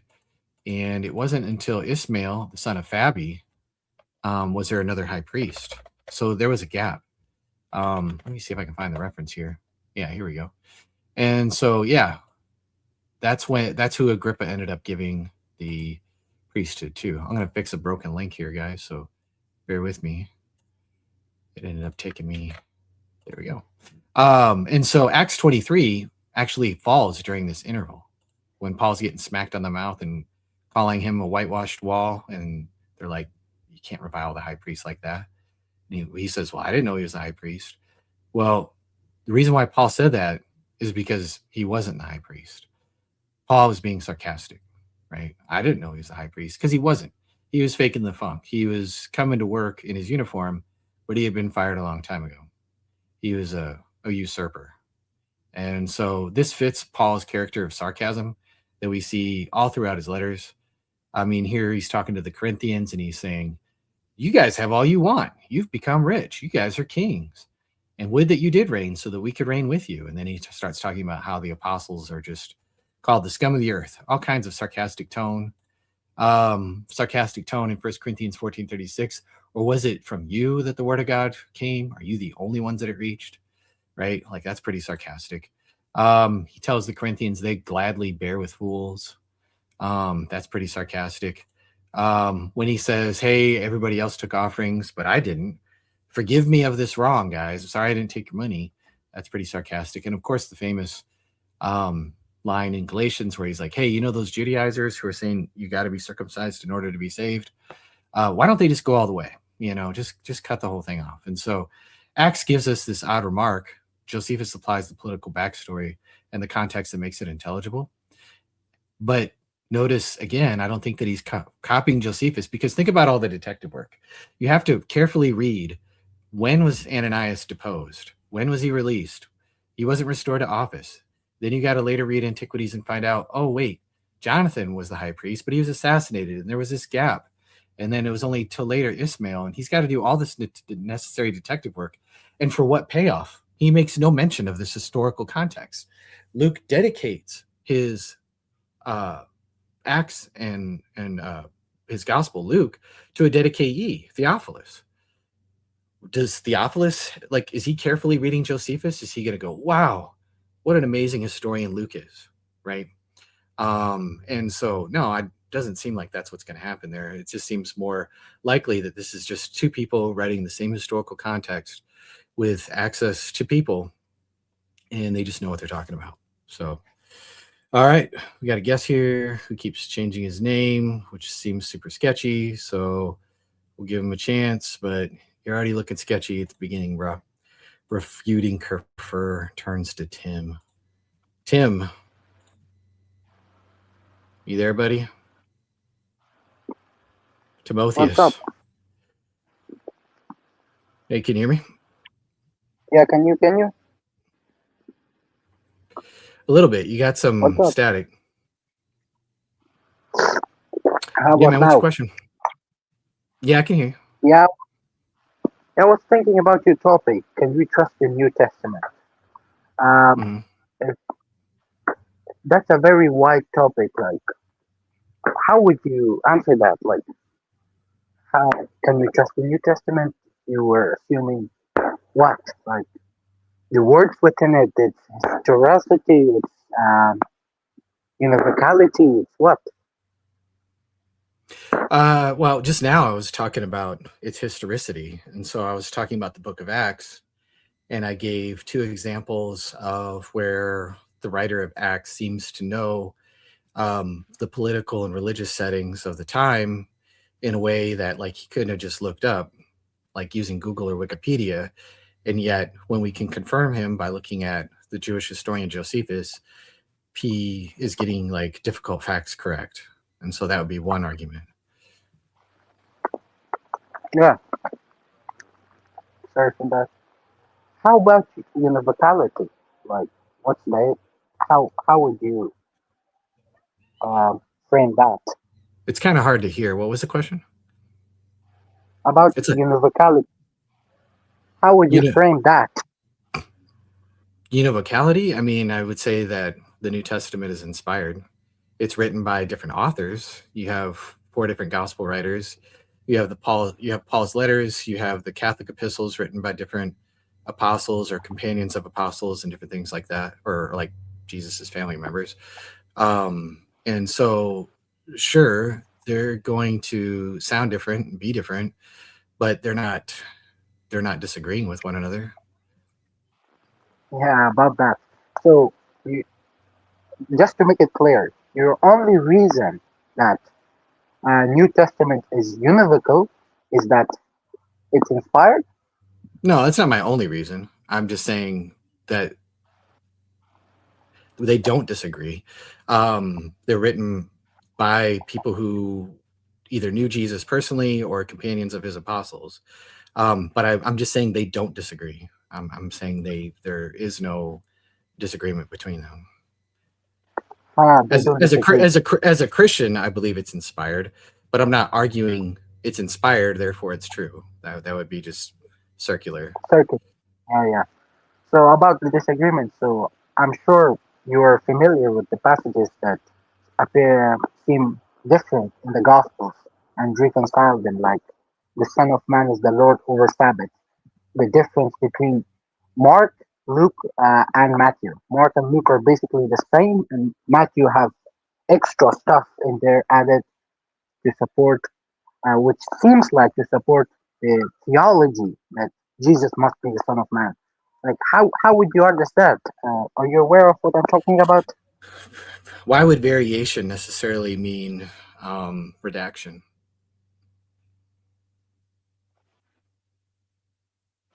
If Matthew is a disciple and he has other information, then why couldn't he supply extra information that he was privy to?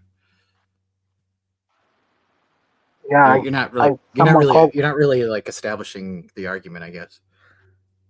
Yeah, someone called me. My internet connection got something disconnected. So, what was your response? Yeah, I'm saying, why would variation mean theological invention or redaction? Yeah, so the text suggests that, like reading that. So if you read in Mark, the disciples are picking grain. The Pharisees come and they're saying, "Oh, why are your disciples doing something that is unlawful on Sabbath?" And Jesus tells the story of David, and uh, basically the story of David is that he was in need, therefore he could break the law. Yeah, do you agree? And then he says that the laws were made for men, not men for law, and the Son of Man is the Lord over Sabbath. So, objectively reading that, not from a Christian lens, not from anything, you would assume that the Son of Man in this passage would be referring to humanity, like the companions of David and David, the companions of Jesus and Jesus. Okay, hold on a second though. But over and over in Mark's gospel, when he refers to the Son of Man, he's referring to himself. He's not referring to other companions. Yeah, so that's the thing. The Son of Man could refer to many other things, like there is the Son of Man, the suffering Son of Man. We have the. But no, that I don't think that that's going to work very well, because when he's talking about the Son of Man, why would he be talking about different sons of men? It's like this. He's always probably referring to the same Son of Man from Daniel chapter 7, and he's constantly referring himself to the Son of Man, and he's saying that he's the Lord over the Sabbath. And so, are you saying that even the disciples and humanity in general is Lord even of the Sabbath? You think that's Yeah, what that's Jesus is saying there? yeah. I would, So from an you objective point of view, of course. Nah, let me finish. I see where you're going. Well, So I mean, it if the doesn't. Son of Man is the Lord of the Sabbath, I just don't see how that would be referring to everybody, because the Sabbath is rooted in God's own rest. I mean, it's a command. It's one of the 10 commandments, and it's a sign of the covenant between Yahweh and Israel. And so Jesus is actually referring to himself in a very high and exalted position here, which when he refers to himself as the Son of Man, just even in the same chapter, when he says that he can forgive sins and he heals the paralytic, and they say that he's blaspheming, who can forgive sins but God alone, it just seems like it's the same implication. He's claiming a divine authority. Yeah, about that. I cannot see the passage. So let me zoom in so I can do that.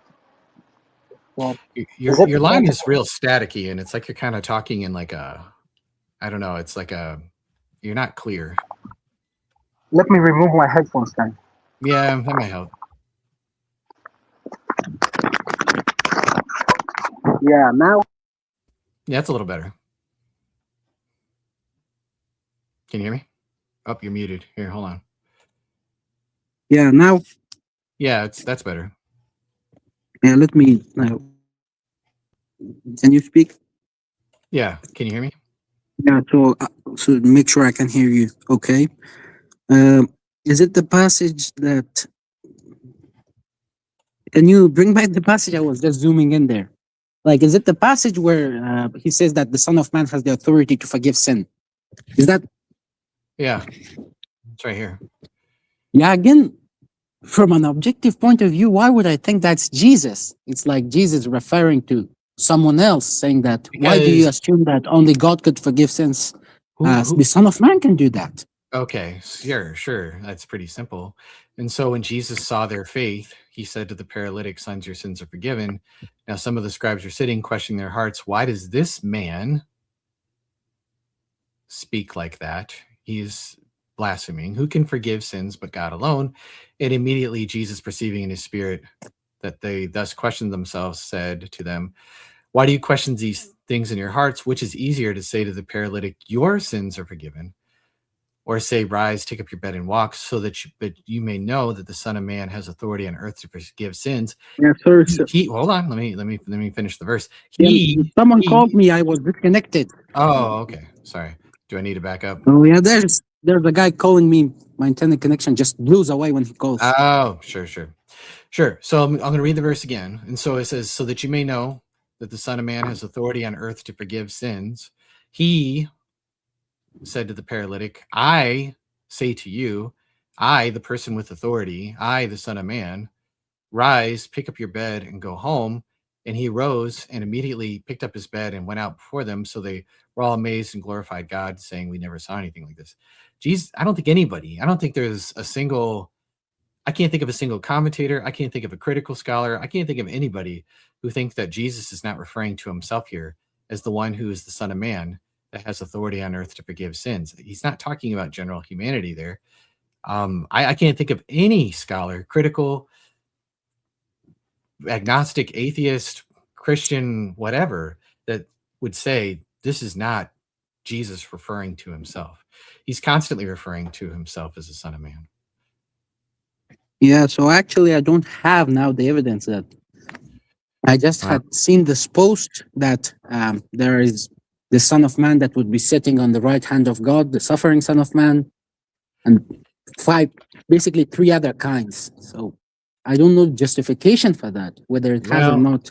But Yeah, there's only one Son of Man. So let me show you here real quick. Because I know what you're talking about.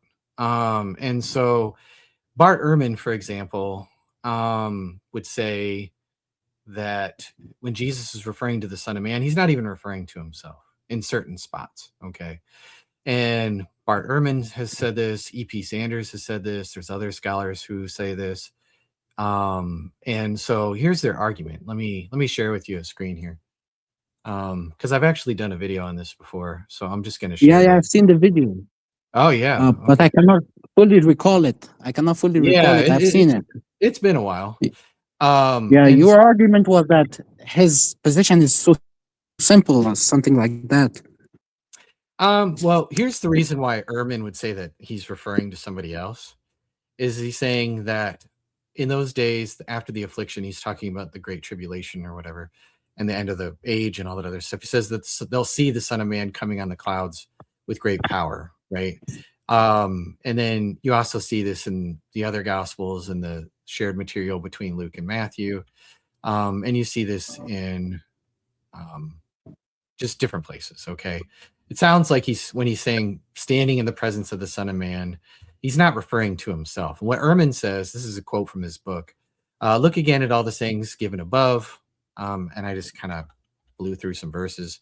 But basically it's in the Olivet Discourse, in all of the different Gospels. Or, for example, this parable where it says the Son of Man will send forth his angels and they'll gather from his kingdom every cause of sin to do evil, and they'll be cast into the fire. You know, when he's talking about the parable of the weeds and the wheat being separated and different things like that.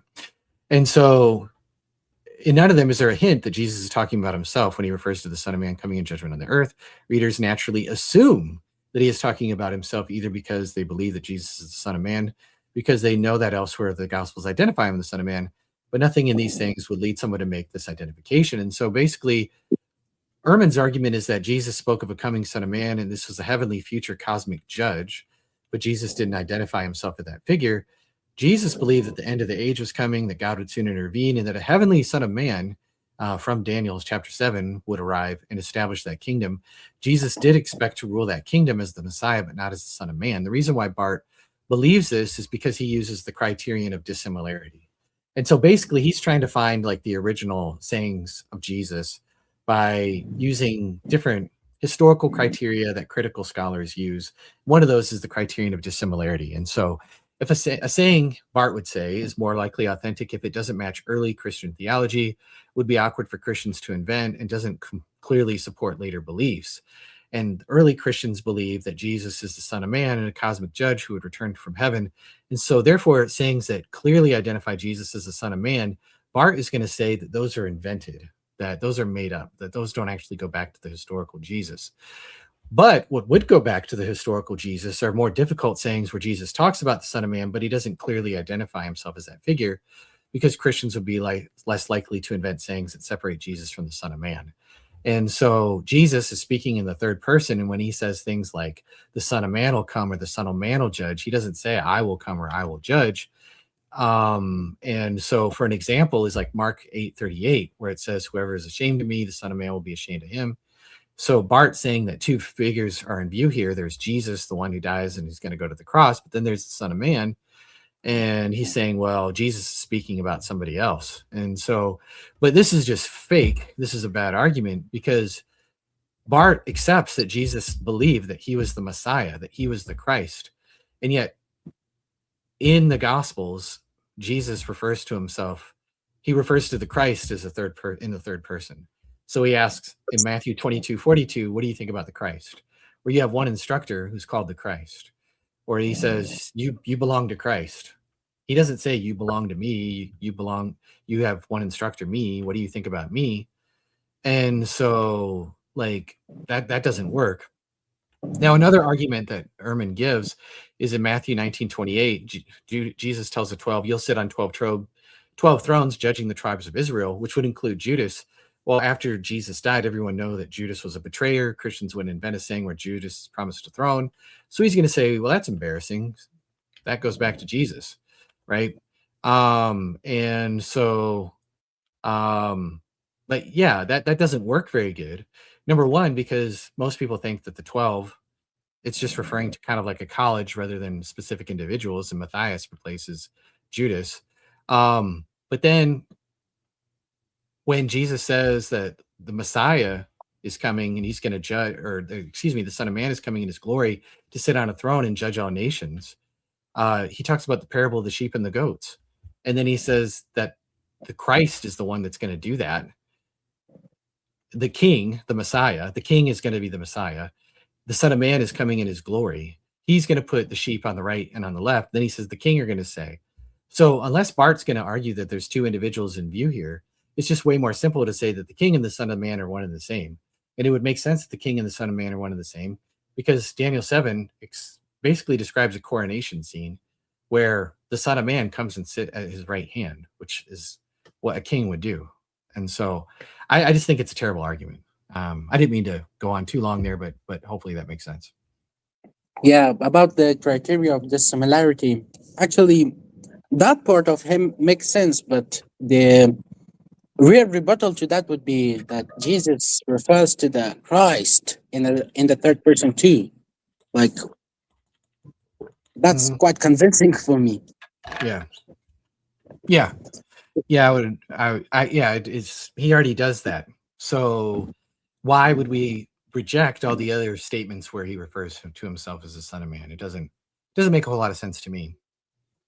So since I failed to establish the fact that Jesus could not be referring to humanity, so what do you think he means here? Like when he says the laws were made for men, not men for law, the Son of Man is the Lord over Sabbath. What does that mean in this context? And what do you think?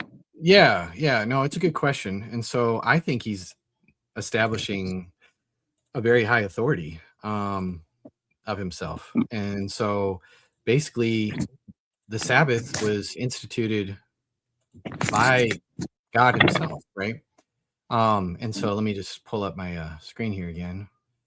And so Genesis 2:2, it says on the seventh day God finished his work and he rested on the seventh day. Exodus 20:8-11 talks about, remember the Sabbath, keep it holy. 6 days you shall do all your work, but the seventh is the Sabbath for the Lord your God. On it you will not do any work, right?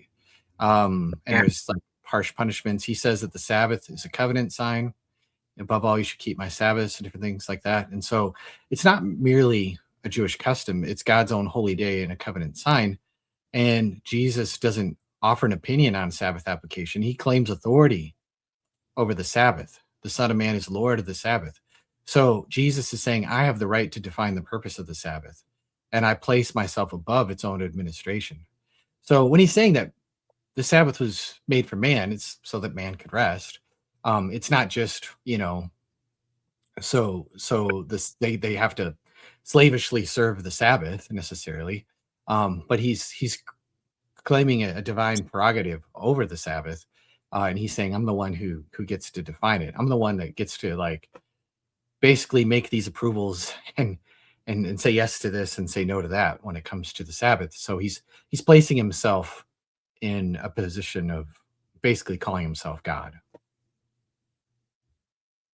which would match up with the other things that he says when he's referring to himself as the Son of Man, like when he forgives sins, or when he basically says on his own trial that you will see the Son of Man seated at the right hand of power coming in the clouds of heaven.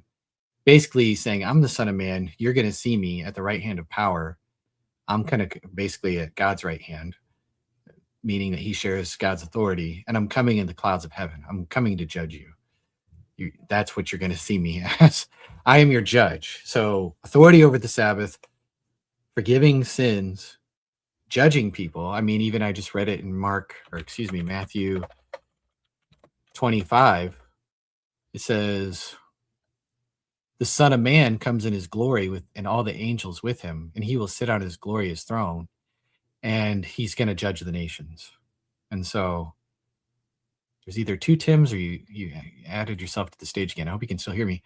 And if you think about the divine background, the background when he's talking about separating the sheep and the goats, he has Ezekiel 34 in mind, where he talks about he will seek out his flock and he will save them, and he will separate the sheep from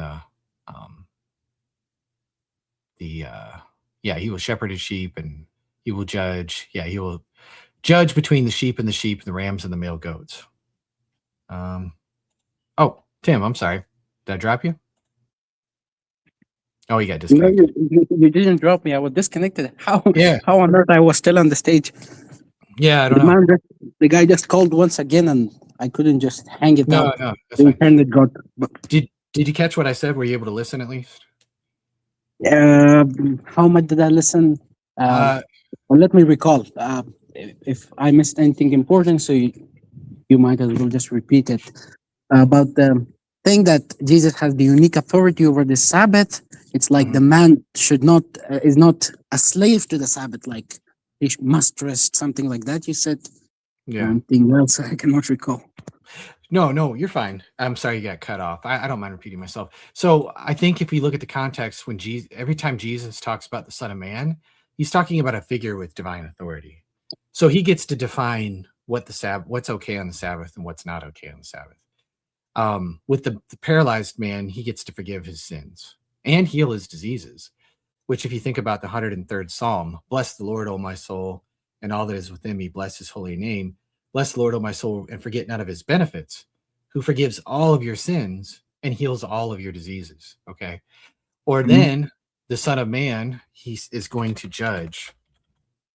And so you have Jesus presents the Son of Man as somebody who comes in glory, sits on his throne, gathers all nations, and separates people like a shepherd who separates sheep from the goats.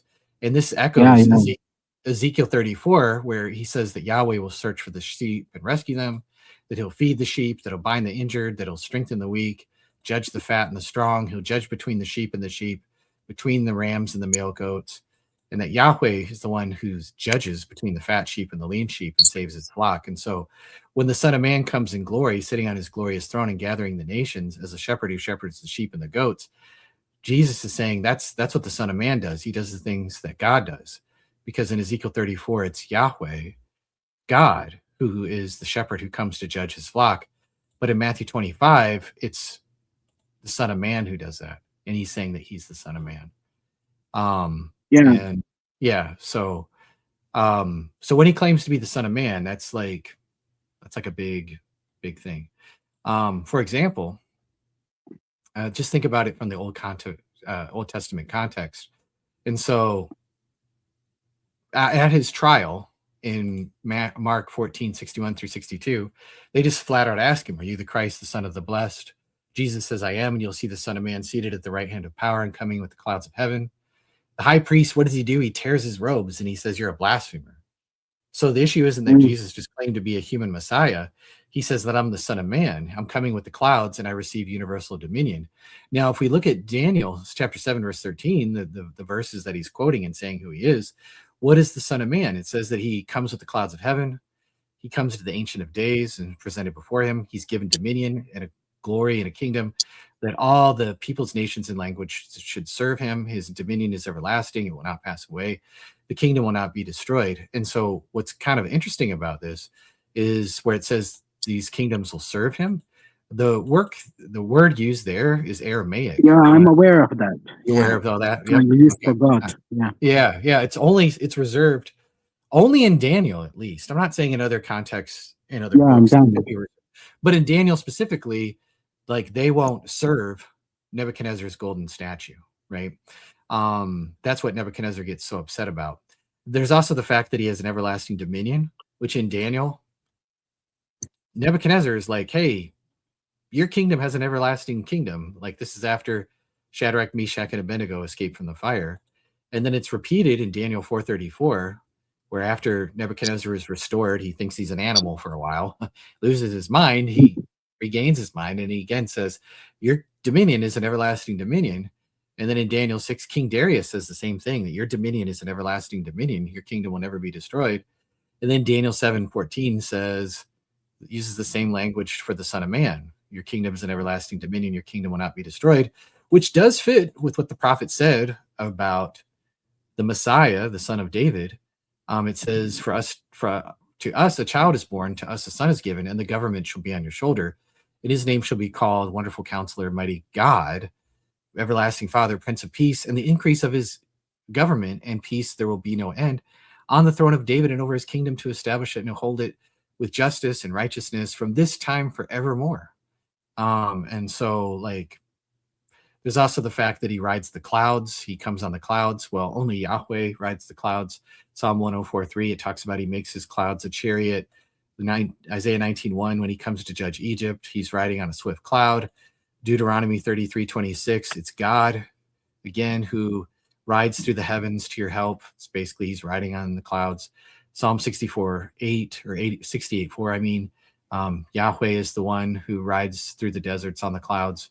And so this is just three things. He receives universal worship. He has everlasting dominion, and he rides the clouds. So when Jesus is saying, I'm the Son of Man, he's claiming to be a divine figure. Yeah, I think we have this about the Son of Man. We shifted from the very topic.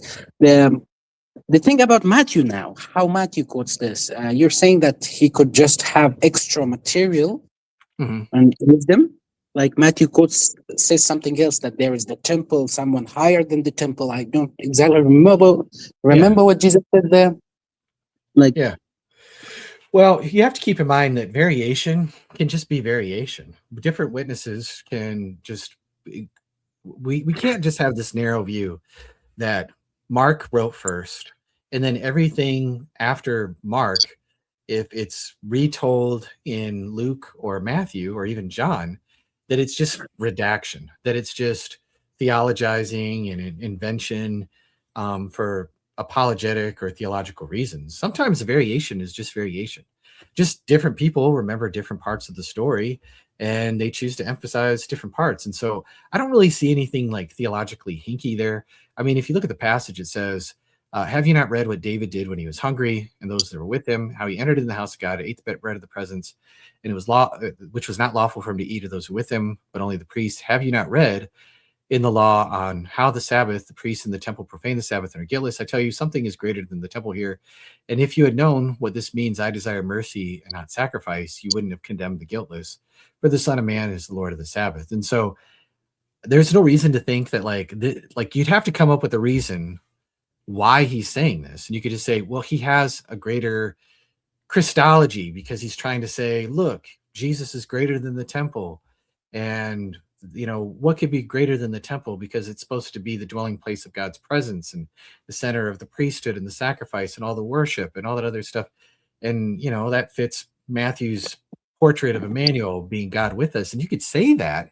I suppose that would make some sense, but like, Mark already has a high Christology. You know, Mark already has like something that's like very high up there because Jesus is already claiming authority over the Sabbath. Jesus is already saying that he has the power to forgive sins. And you even have at the very beginning of Mark where Jesus comes as Yahweh to come to his people. And so Mark 1:2-3, it opens the gospel where he quotes Malachi 3:1, Exodus 23:20, and Isaiah 43. But he changes the wording around a little bit. And every time he does, he changes from the speaker being Yahweh. And he's saying that this applies to basically to Jesus. So, and I could explain that in more detail if you want. And then he says that Jesus is the one who's going to baptize with the Holy Spirit. Well, only God can baptize with the Holy Spirit. According to Joel, who baptizes the Spirit? Who sends the Spirit? I am the Lord your God, and there is none else. And it will come to pass that I will pour out my Spirit on all flesh. So Mark already thinks that Jesus is God. He already has a high Christology, and he already has him calling himself the Son of Man. And so saying that he's greater to the temple here doesn't really add to just the Christology that we already see in the first few passages in Mark's gospel. Does that make sense? Yeah, absolutely. About since you give a good argument, like you should come up with a reason to think there's a variation or something. So I'm totally gonna skip over I forgot. Why do you ask me about what is good, like Matthew, Mark, and jump to the next argument? Sure. That would be, actually, you reminded me of that argument reading Isaiah 7:14, like how the gospel authors quote the Old Testament is. What do you think about that? Like they quote it in a very in the typological way, okay, Sure. where it sometimes I would say even all the time, you have nothing in the text that would suggest that this is a typology. And we Yeah. should just trust them. Well, I mean, if you think about it, say specifically Isaiah 7:14.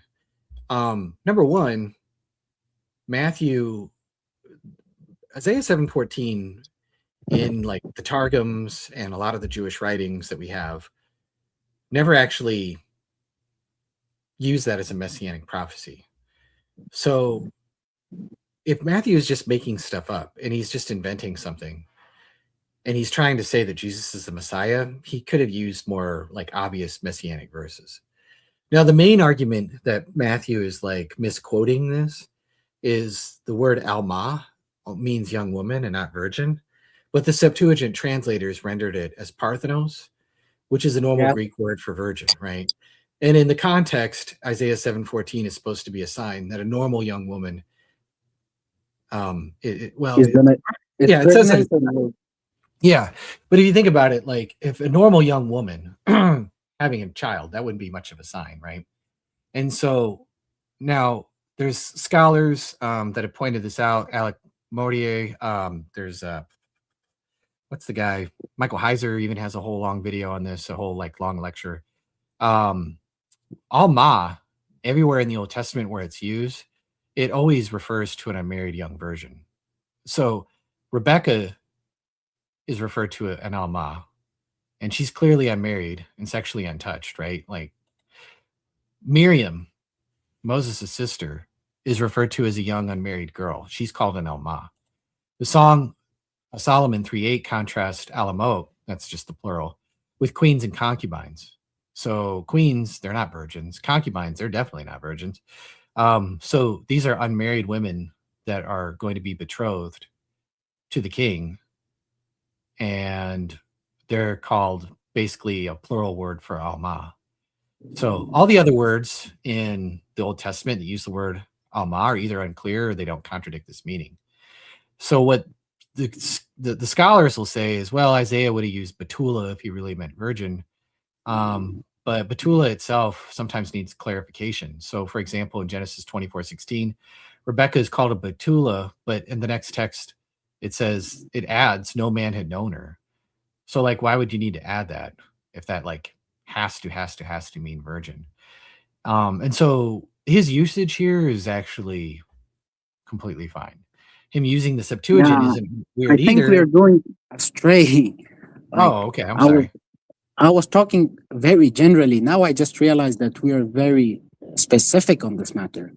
I'm not. Maybe I gave you more than you needed. I'm sorry. But, no, let me clarify that. Matthew misquoting. When you said misquoting, I assumed that you would mean something, the thing that I mean, but you literally meant misquoting, like Isaiah 7:14. I was talking about these quoting out of context stuff. Like you didn't catch me, I think there. Like this example you gave, the son, the virgin is with child. She will give birth. Like it's not a prophecy. There is no indication that it's a typology. The only reason we have to assume that is that Matthew is inspired. Do you agree with me? Like, do you have anything? No, I think it really is referring to a prophecy about the Messiah, and Matthew's just correct. And so I understand, and correct me, jump in if I'm wrong, so I don't go on another rant. But basically, Matthew 7-9 is actually dealing with a crisis for the house of David. I understand, like, the context is like he's giving King Ahaz a sign, and that Syria and Israel and Ephraim are coming to threaten Judah, and there's like this threat, right? And so Ahaz is like, oh no, like what's gonna happen? And God's he offers to give Ahaz a sign, right? And Ahaz in false humility is like, well, I'm not gonna ask for a sign, which was wrong because God was saying ask for a sign. So he says, fine, I'll give you a sign. A virgin shall conceive and bear a son, and you'll call his name Emmanuel, which means God's with us. And so the sign is supposed to be extraordinary. And God offered to give Ahaz a sign deep as Sheol or as high as heaven. So reducing Emmanuel to an ordinary child, and what people will say is, well, there's just going to be this ordinary child that's born. It could be one of Isaiah's sons, or it could be, another son, and he's going to be given this, kind of pious name. And that's the sign. Well, that's not really much of a sign. It's just a woman gets pregnant and has a son by a certain time. That's not much of a sign. A virgin giving birth is a sign. So you have to think about, well, who is Ahaz? He represents the line of David. And if David's line is wiped out by Syria and Israel coming against Judah, that's a serious threat. And so there's a shift that happens in the text where basically it says, where he's talking about the immediate context of like this, the king coming from Damascus named Rezin and all this other stuff, and they're coming and blah, blah, blah. But then he shifts from Ahaz to the whole house of David. So the sign is not merely private reassurance for Ahaz.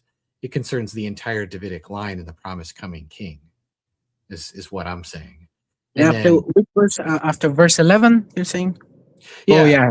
Yeah. Oh, house of David is a little too... Okay. Yeah.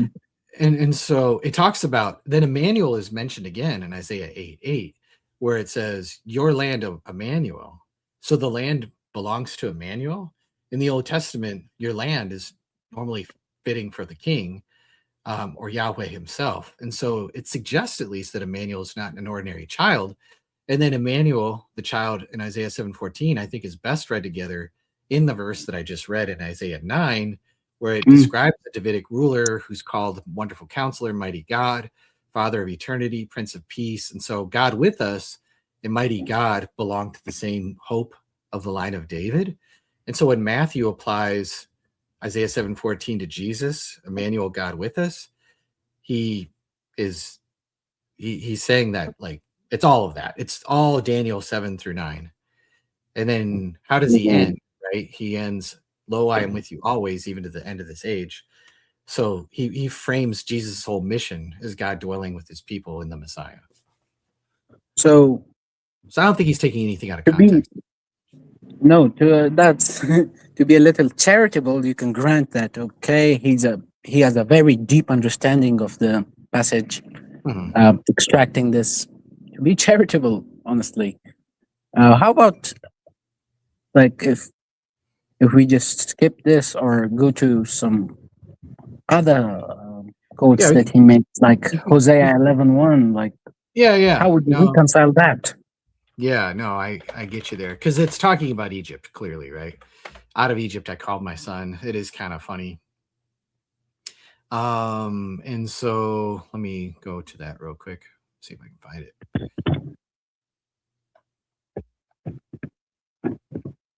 Yeah, there it is.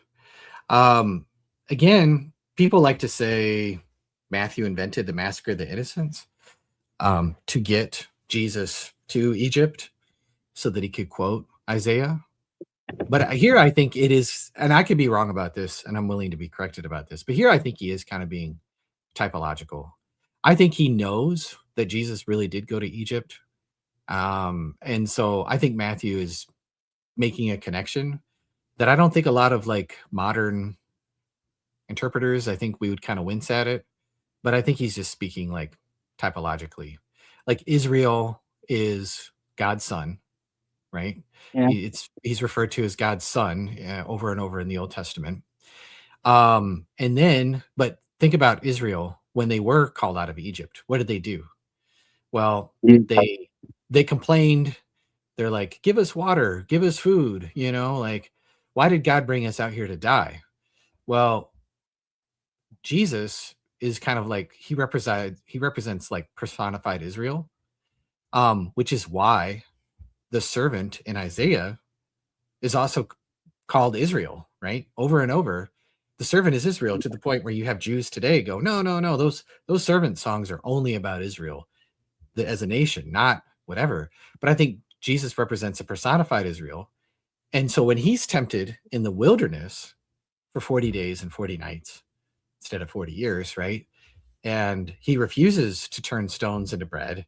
He refuses all the temptations. He basically is succeeding where Israel failed in that. Yeah, And so about that. he's the successful personified son of God. Yeah, about that. Don't you think that this is circular, like about Israel representing a notion of the future Messiah, like being called out of Egypt and doing that, Oh, feeling in no. that? No, not at all. No, let me finish. Yeah, sorry, go ahead. Okay. I apologize. Yep, go ahead. Oh, where is the circle? Like the circle would be the New Testament itself. Like, don't if the topic is that can we trust the New Testament?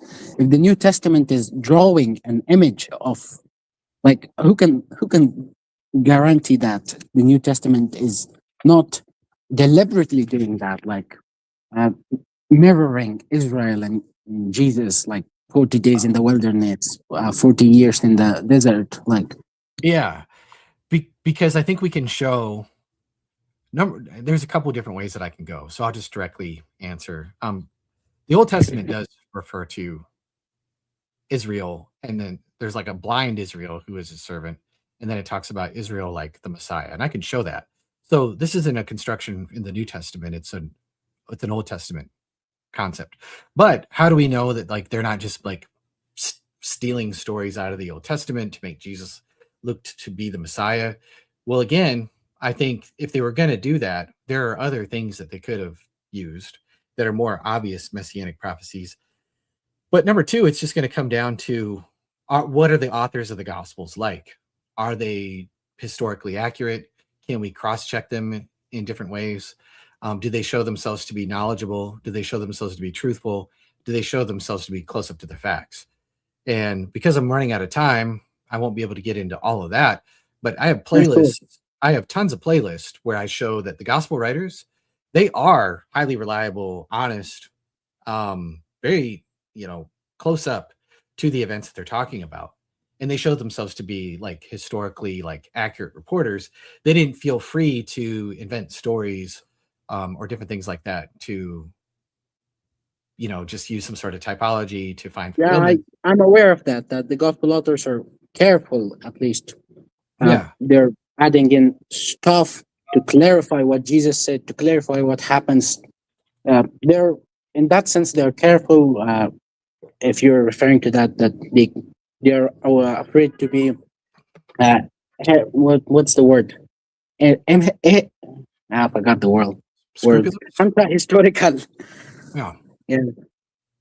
Like they are afraid of that not that they should not be wrong, they should not be understood wrong, they should not be ahistorical. What's the word, man? What's the prefix? Historical, historical. I forgot that. Ahistorical, I don't know. Yeah. When you need the word, you forget it.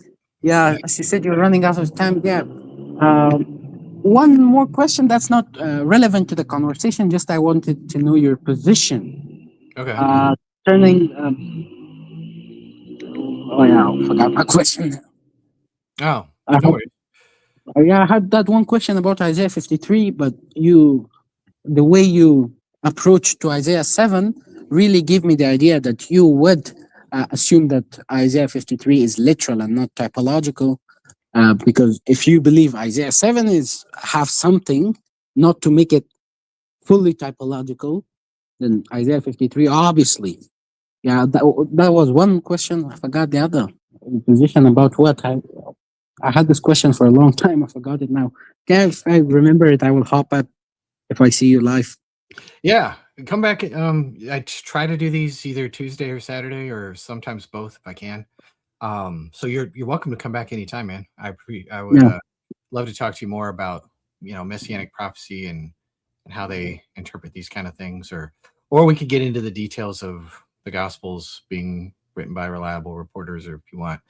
But yeah, so sounds good. Yeah, I definitely want to touch on the Son of Man matter because I'm not fully aware of that, and talk about it with you. Yeah. Yeah, sounds good. Awesome.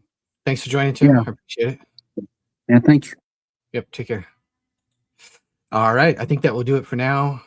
So weird to see Big Testify talk in real life with a face with a gray beard attached to him. It's more like it. right? Thought you were getting redeemed Zoomer and you got redeemed Unk, redeemed Boomer even maybe? I don't know. Maybe I need to shave. It's a curse of the gray beard. I've been gray for longer than I would like to admit. So thank you guys so much for all the good questions and for the calls, and we will see you in the next one. I hope this was helpful and edifying and all that stuff. Be sure to like, comment, subscribe, do all the YouTubey things, and we'll see you in the next one.